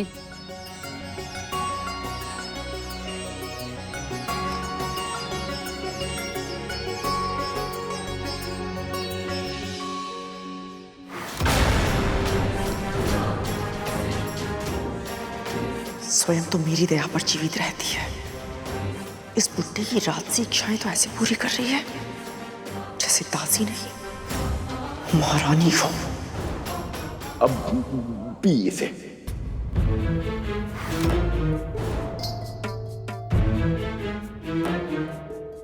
एक बार बोला तो सुनाई नहीं देता क्या? मैंने कहा पी इसे। बाबा, ये तो मैं आपके लिए बचपन में इसी तरह दूध पीना अच्छा लगता था ना तुझे?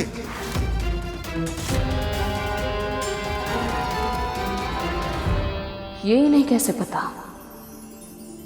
अब मुझे घूर क्या रही है? P P.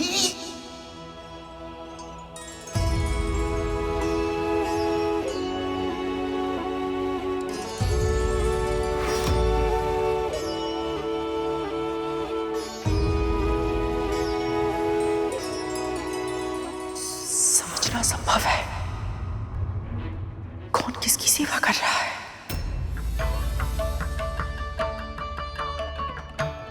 मीठा है ना? हाँ बाबा। किंतु मुझे मीठा नहीं लगेगा। तू पूरे संसार की मिठास भी इसमें डाल देगी ना, तब भी मुझे मीठा नहीं लगेगा। मुझे तो केवल गौ माता कामधेनु का दूध ही मीठा लगता है। अमृत जैसा स्वाद होता है उसमें। ये बुड्ढा विंता से अमृत के बारे में चर्चा क्यों कर रहा है? यदि विंता के मन में अमृत का विचार आ गया तो वो गरुड़ को कहीं से चखने की विवश न करते। नहीं, ऐसा नहीं होने दूंगी। नहीं बाबा, मैं केवल एक साधारण दासी हूँ। गौ माता कामधेनु जैसी दिव्य गाय का दूध मैं कहाँ से? तू ही कहती है ना कि ढूंढने से तेरे नारायण भी मिल जाते हैं, तो तू गौ माता कामधेनु का दूध नहीं ला सकती? यदि नहीं ला सकती है तो तू और तेरा नारायण दोनों किसी कार्य के नहीं है।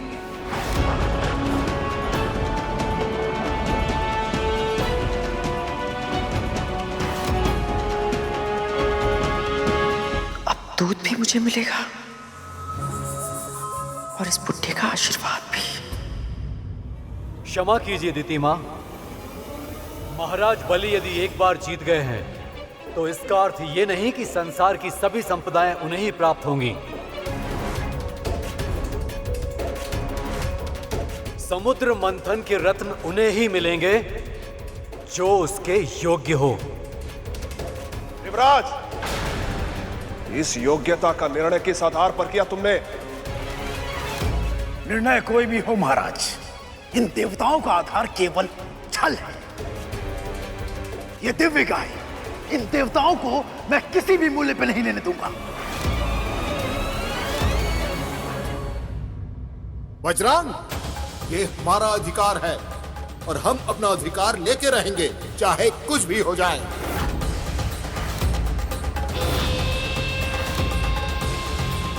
अगर कहीं फिर से इस मंथन में कुछ अवरोध आ गया तो? कामधेनु का दूध? हाँ, उस बुड्ढे के अनुसार कामधेनु का दूध अमृत के समान होता है और वो दूध मुझसे पहले उस विंता को मिल जाए, ऐसा मैं नहीं होने दूंगी, किसी मूल्य पर नहीं। इसलिए जाओ, कुछ भी क्यों ना करना पड़े, मेरे लिए गाय का दूध लेकर आओ। पर माँ, हमको तो ये भी नहीं पता वो गाय मिलेगी कहाँ। नहीं पता है तो पता करो। एक सहस्त्र पुत्रों का वरदान मैंने इसलिए नहीं मांगा था कि उनके होते हुए भी सारी समस्याओं का समाधान मुझे स्वयं करना पड़े। करुण को देखा है, वो कैसे मेरे लिए सूर्य पुष्प लेकर आया था। इसलिए तुम लोग जाओ और मेरे लिए गाय का दूध लेकर आओ। जाओ।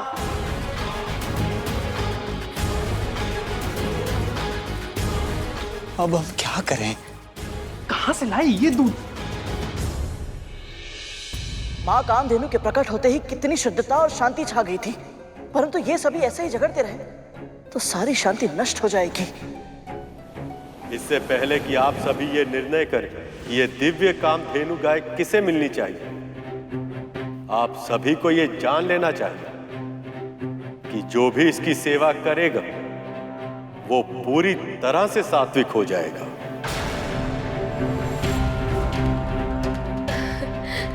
ये तो अत्यंत शुभ बात है।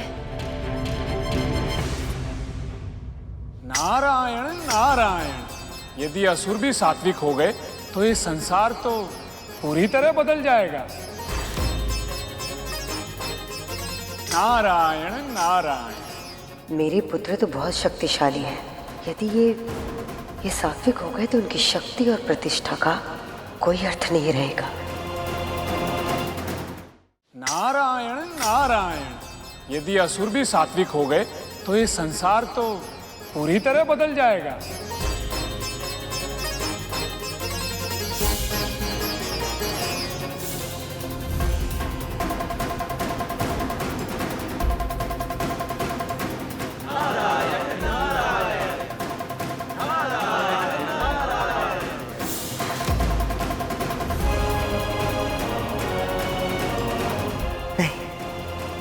ऐसा नहीं होगा बलि, हम ये कामधेनु ग्रहण नहीं कर सकते।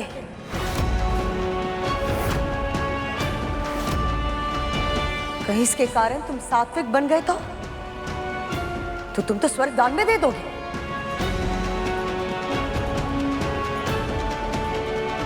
प्रभु की युक्ति काम कर गई, अब गौ माता देवताओं को मिलेगी।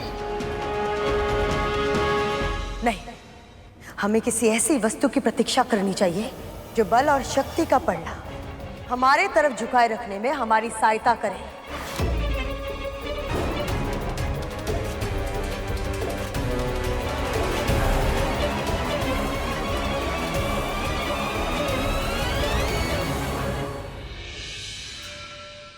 गौ माता की सेवा गौ भक्त करें, इससे उत्तम और क्या हो सकता है।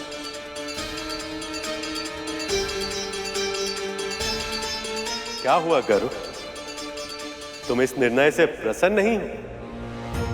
मैं इस बात से प्रसन्न हूं प्रभु कि गौ माता उन दुष्ट असुरों के पास नहीं गई जो सबको सताते हैं, जिनकी प्रवृत्ति ही दुष्ट है। हाँ, तो न जाने क्यों मेरे मन में संदेह हो रहा है प्रभु कि गौ माता इनके पास जाने के बाद प्रसन्न नहीं है। इतना जानते हो तुम गौ माता के मन को? ऐसा नहीं है प्रभु, मैं तो केवल इतना ही जानता हूं कि मां कामधेनु की आंखों में आंसू तो सदैव रहते हैं, परंतु आज इन आंसुओं में वो प्रसन्नता नहीं दिखाई दे रही जो तब दिखती है जब बहुत लंबे समय के बाद मैं अपनी मां से मिलने जाता हूं और वो अपनी आंखों में आंसू भरकर मुझे निहारती है।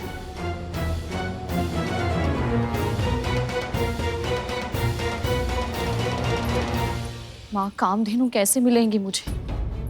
कहाँ ढूंढूं उन्हें?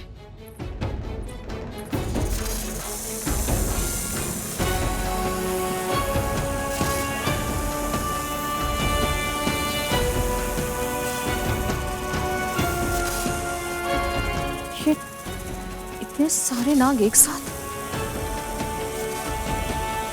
कहाँ जा रहे हैं?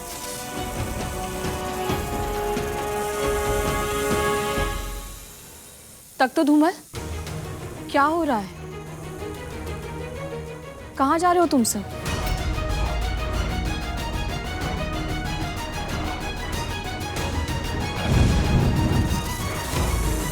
ये दोनों ऐसे लुप्त क्यों हो गए? हे नारायण, अब आप ही कोई मार्ग दिखाइए, बताइए मुझे, मैं माँ कामधेनु के दूध का प्रबंध कैसे करूं? ये केवल मेरी परीक्षा नहीं है, आपकी प्रतिष्ठा भी दांव पर है और मैं आपका अपमान होते हुए नहीं देख सकती। नारायण, सहायता कीजिए, मेरी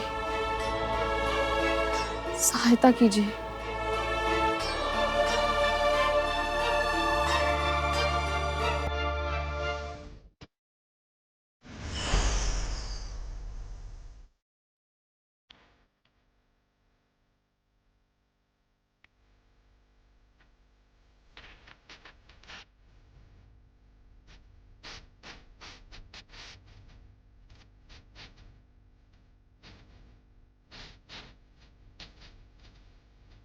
काम धेनु गैया जय जय जय।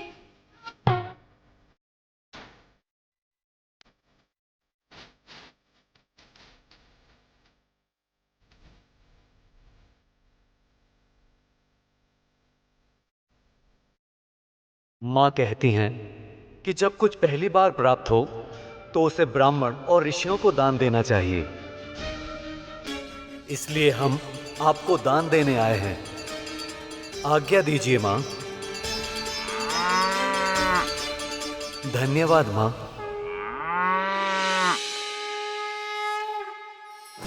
कैसे मूर्ख है ये देवता, पहली वस्तु मिली थी मंथन से, उसे भी दान में दे रहे हैं। हे सप्तऋषिगण, मैं देवराज इंद्र अपने समस्त कुल व संबंधियों के साथ आपका आवाहन करता हूँ। कृपया दर्शन दें। प्रकट हो ऋषिगण, प्रकट हो। प्रकट हो ऋषिगण, प्रकट हो। प्रकट हो ऋषिगण, प्रकट हो।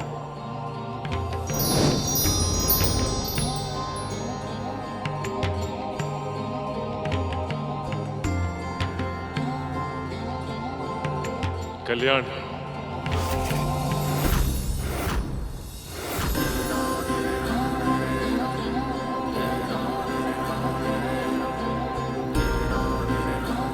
ऋषिगण, हम सभी देवता पूर्ण श्रद्धा और भक्ति भाव से इन मां कामधेनु को आपको दान देना चाहते हैं।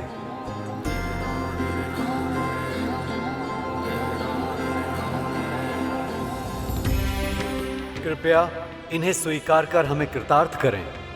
देवराज, प्रभु विष्णु की भक्ति और ऋषियों को दिया हुआ दान कभी व्यर्थ नहीं जाता। समुद्र मंथन के इस महान यज्ञ में आप सबको सफलता प्राप्त हो।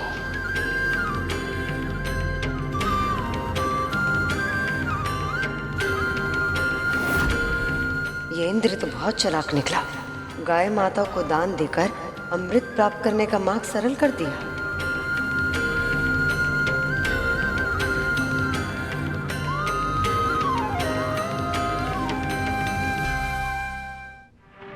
देवता भी विचित्र हैं। जब ये गाय इन्हें दान में ही देनी थी तो उसे प्राप्त करने के लिए हमसे इतना झगड़ा क्यों कर रहे थे? देवराज की बुद्धि की प्रशंसा तो करनी ही पड़ेगी। तुम कहना क्या चाहते हो? मां कामधेनु को दान में देकर देवराज ने एक तीर से 2 निशाने लगाए हैं भैया। दान देकर पुण्य अर्जित तो किया है, साथ ही साथ सप्त ऋषियों से आशीर्वाद भी लिया कि इस मंथन में विजय प्राप्त हो। इसका अर्थ यह है भैया कि अब अमृत इन्हें अवश्य मिलेगा। गरुड़ अब राजनीति के कठिन दाव पेच भी समझने लगा है। हर बीतते दिन के साथ ये और भी अधिक समझदार और भी अधिक व्यवहारिक होता जा रहा है। एक दिन इसके यही गुण वैकुंठ के उपयुक्त बनने में इसकी सहायता करेंगे।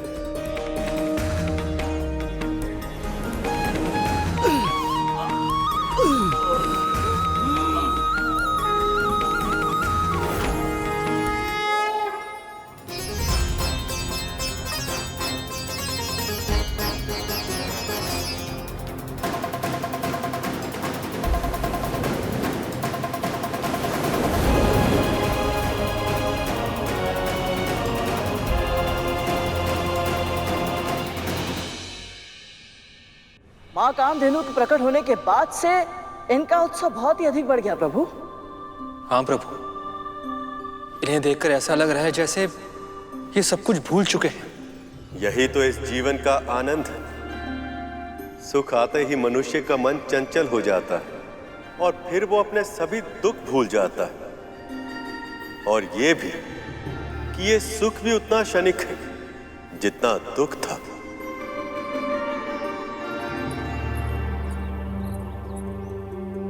मुझे क्षमा कीजिए बाबा, मैं आपके लिए गौमाता कामधेनु का दूध लाना तो दूर, ये तक नहीं समझ पा रही हूँ उनकी खोज कहाँ से आरंभ करूं। अच्छा बता, गौ माता से हमें क्या क्या प्राप्त होता है? गाय के दूध से नारायण का अभिषेक होता है, उससे जो दही बनता है उसे अन्न में मिलाकर नारायण के लिए प्रसाद बनाया जाता है। उनके घी से सभी अनुष्ठान पूरे होते हैं। और इन सब वस्तुओं का सबसे अधिक प्रयोग कहाँ होता है? किसी ऋषि के आश्रम में। स्वामी, मेरे स्वामी महर्षि हैं।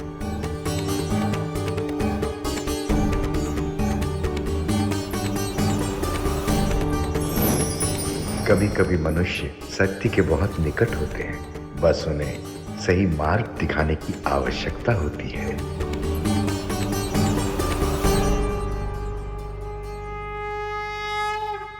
मैं दक्ष पुत्री विंता अपने स्वामी प्रजापति महर्षि कश्यप का आह्वान करती हूँ।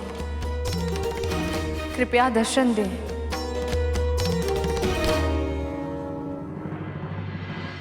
विंता इस समय स्वामी को क्यों बुला रही है?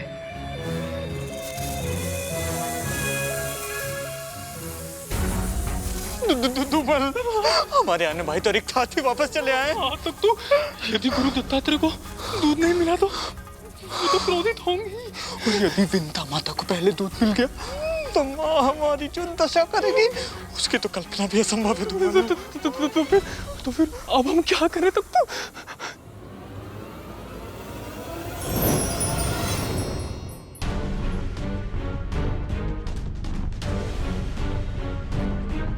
स्वामी,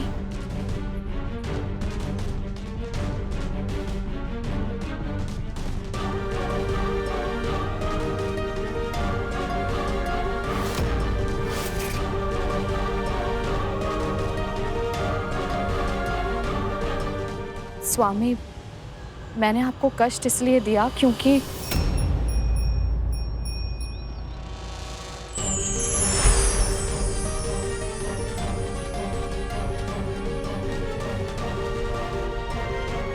गौ माता कामधेनु।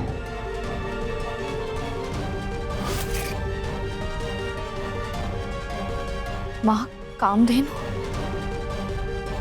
स्वामी ने पुनः विंता का साथ दिया।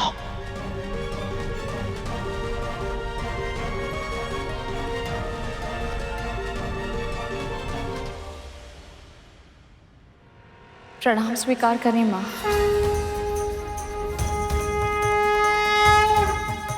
मैं केवल अपने पुत्रों की प्रसन्नता चाहती हूँ। आशीर्वाद दीजिए। एक विनती और है माँ। एक बूढ़े बाबा को आपके दूध की आवश्यकता है। आज्ञा दीजिए। एक बार फिर विंता जीत गई। अब इस दूध की सहायता से उस बुढ़े बाबा का आशीर्वाद उसे ही प्राप्त होगा। आज फिर से स्वामी ने उस विंता का साथ दिया। माँ, अब ये सब सोचकर क्या लाभ? क्रोध मत कीजिए ना। क्रोध ना करो। एक तो तुम दोनों ने कुछ किया नहीं और ऊपर से स्थिति की गंभीरता को नहीं समझ रहे हो। तुम दोनों नहीं जानते एक छोटी सी घटना का कितना बड़ा मूल्य चुकाना पड़ेगा। देवताओं और दानवों को अमृत मिलने वाला है। यदि वो करुण किसी भी कारणवश और भी अधिक शक्तिशाली हो गया तो मेरे पुत्रों को सर्वश्रेष्ठ बनाने का मेरा स्वप्न सदैव सदैव के लिए अधूरा रह जाएगा।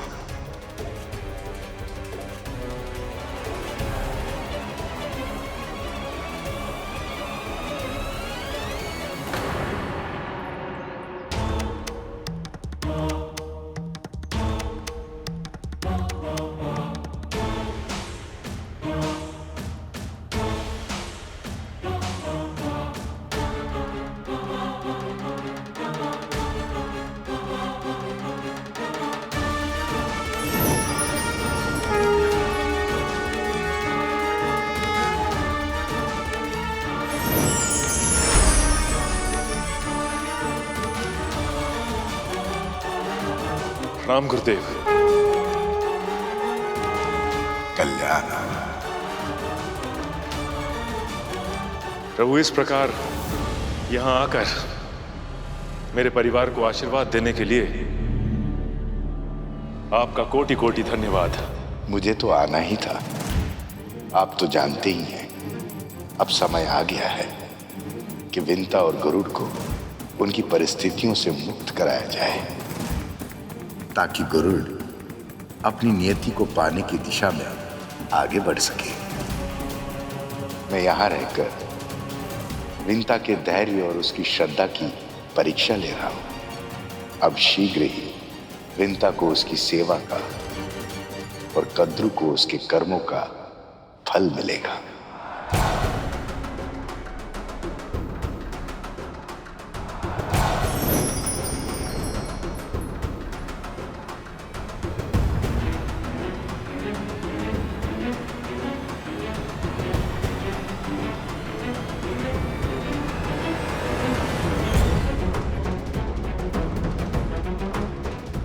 तो स्वामी की बाबा से भेंट हो ही गई।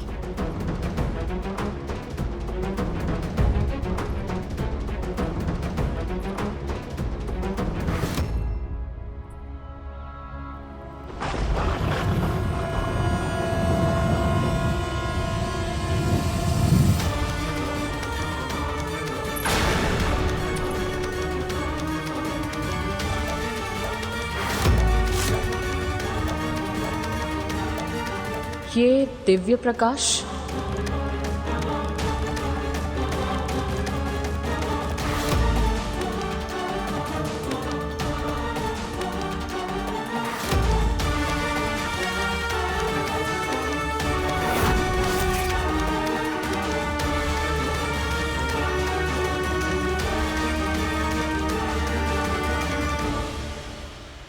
तो मेरा संदेह बिल्कुल सही था। ये साधारण बुड्ढा नहीं है, अवश्य ही कोई दिव्य आत्मा है। तभी तो हमारे स्वामी स्वयं से प्रणाम कर रहे हैं। पर कौन है ये?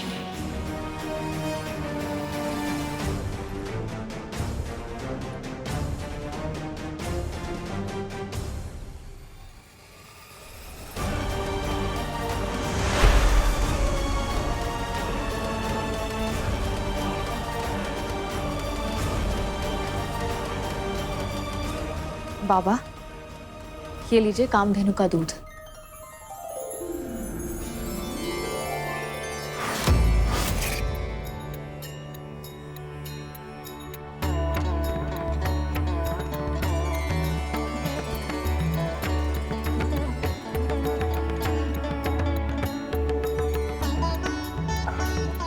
स्वादिष्ट। विंता, आपने बहुत अच्छा किया जो इन वृद्ध बाबा को यहां ले आई। हमें पूर्ण विश्वास है कि अगर आप पूरे मन के साथ इनकी सेवा करेंगी तो ये शीघ्र ही स्वस्थ हो जाएंगे।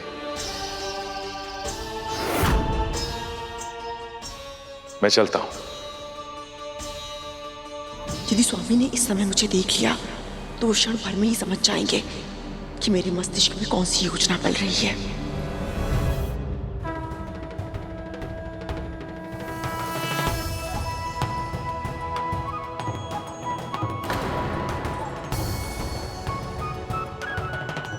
यदि इन बाबा में कुछ विशेष है तो स्वामी ने कुछ कहा क्यों नहीं?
अद्भुत, अविश्वसनीय।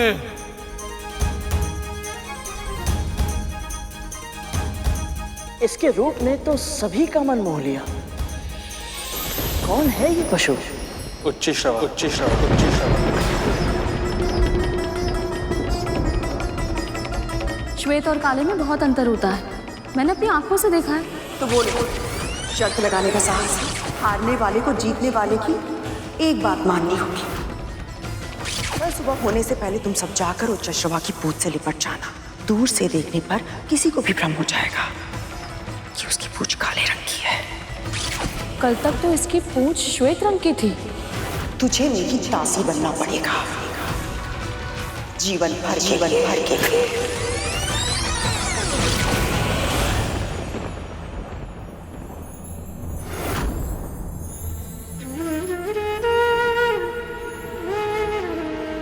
तो यही वो अश्व है जिसके कारण मां को दासत्व स्वीकार करना पड़ा था।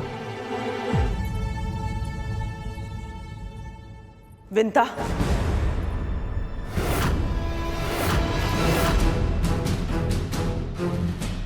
इस बाबा की इच्छाएं पूरी करने के लिए और उसके लिए कामधेनु के दूध का प्रबंध करने के लिए तूने हमारे स्वामी को ही आमंत्रित कर लिया। है कौन ये? मैं नहीं जानती महारानी, मैं तो बस इन्हें एक असहाय रोगी समझकर यहाँ ले आई थी, पर लगता है कि ये कोई पुण्य आत्मा है। तभी तो हमारे स्वामी इन्हें प्रणाम कर रहे थे। इसकी बातों से स्पष्ट है कि इसे पता ही नहीं है कि ये बाबा कौन है, कोई सिद्ध पुरुष है या साधारण भिखारी। बालासन, बालासन, बालासन तुझे प्रतिदिन करना होगा। मैं तो कहती हूं अभी कर, इसी समय। महारानी अभी? हाँ अभी। जी।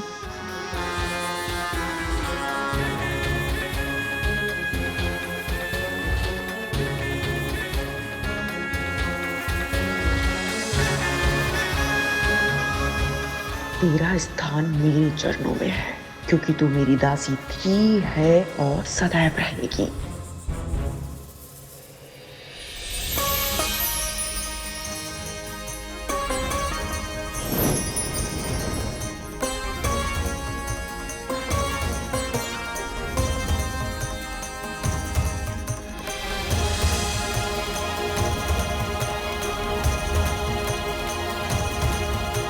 कितना दिव्य है ये अश्व, बलिष्ठ काया, अतुल्य है ये अश्व।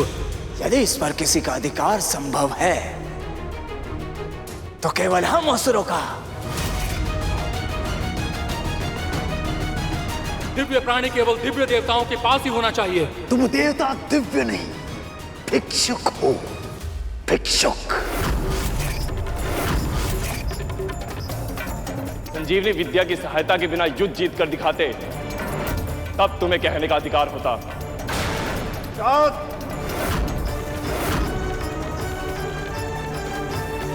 दिव्य कोई हो ना हो, पर इस अश्व को दिव्य लोक में रहने का अधिकार है। स्वर्ग में रहेगा ये।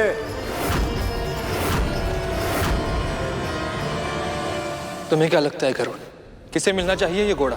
तुझे मेरी दासी बनना पड़ेगा, जीवन भर के लिए।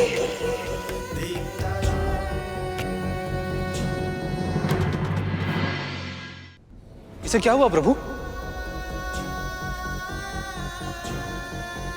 स्मृति दो धारी तलवार होती है शेष। कभी कभी ये मनुष्य में ऐसी भावना जगा देती है जिससे व्यक्ति अपनी नियति प्राप्त कर पाता है, तो कभी कभी ये व्यक्ति को बंदी बना लेती। गरुड़ का मन उच्चश्रवा को देखकर ऐसी ही स्मृति में घिर गया और अस्थिर हो गया है।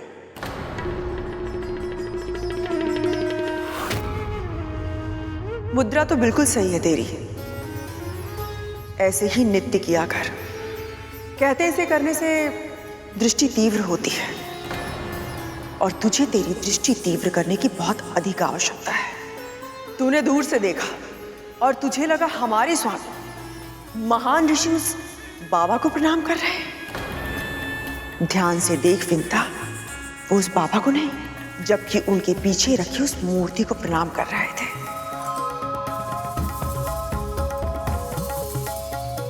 क्या लगा था तुझे कि वो बाबा कोई सिद्धपूर्ण आत्मा है?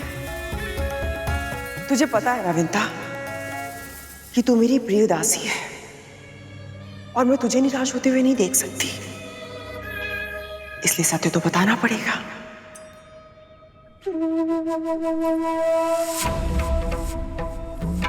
वो बुड्ढा कोई पूर्ण आत्मा नहीं है। हाँ, थोड़ा सा अतरंगी अवश्य है। वो अपनी मांगे इस तरह तेरे सामने रखता है कि तू पूरी करने के लिए विवश हो जाती है। बहुत कर ली इच्छाएं पूरी तूने उसकी, किंतु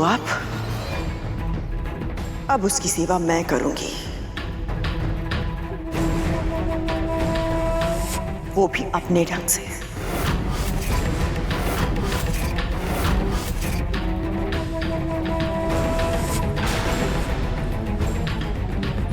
अचानक से इन्हें क्या हो गया? एक ओर ये कह रही हैं कि ये कोई पुण्य आत्मा नहीं, फिर भी मुझे रोककर खुद उनकी सेवा करना चाहती है। पहले गाय आप सबको मिली थी देवराज, पर अब यश हमें मिलना चाहिए। माँ कामधेनु हमारे पास नहीं है राहुल, आप सबके सामने हमने उन्हें दान दे दिया है। ये तुम्हें पहले सोचना चाहिए था देवराज इंद्र। जब भीख मांगने की स्थिति हो तो दानवीर नहीं बनना चाहिए। वचनों की तीर भी कुछ कम घायल नहीं करते। शाबाश मेरे पुत्रों, शाबाश।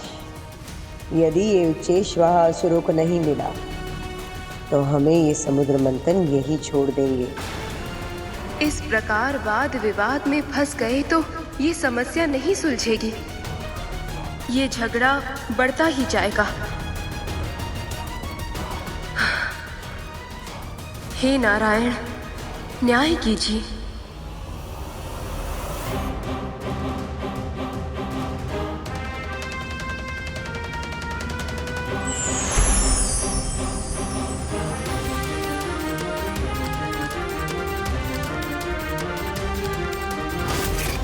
हमारे हित की बात आज तक इनके मन में आई है, जो आज इनके मुख पर आएगी। उच्च श्रवा उसे ही मिलना चाहिए जो उसे साध पाए। मेरा सुझाव ये कि देवता और दानव दोनों ही बारी बारी से प्रयास करें। चाहे तो इस बार ये चेष्टा असुरराज बलि पहले कर ले। अचानक से ये विष्णु असुरों के हित की चिंता क्यों करने लगे? कहीं मेरे पुत्रों के विरुद्ध कुछ षड्यंत्र तो नहीं रच रहे?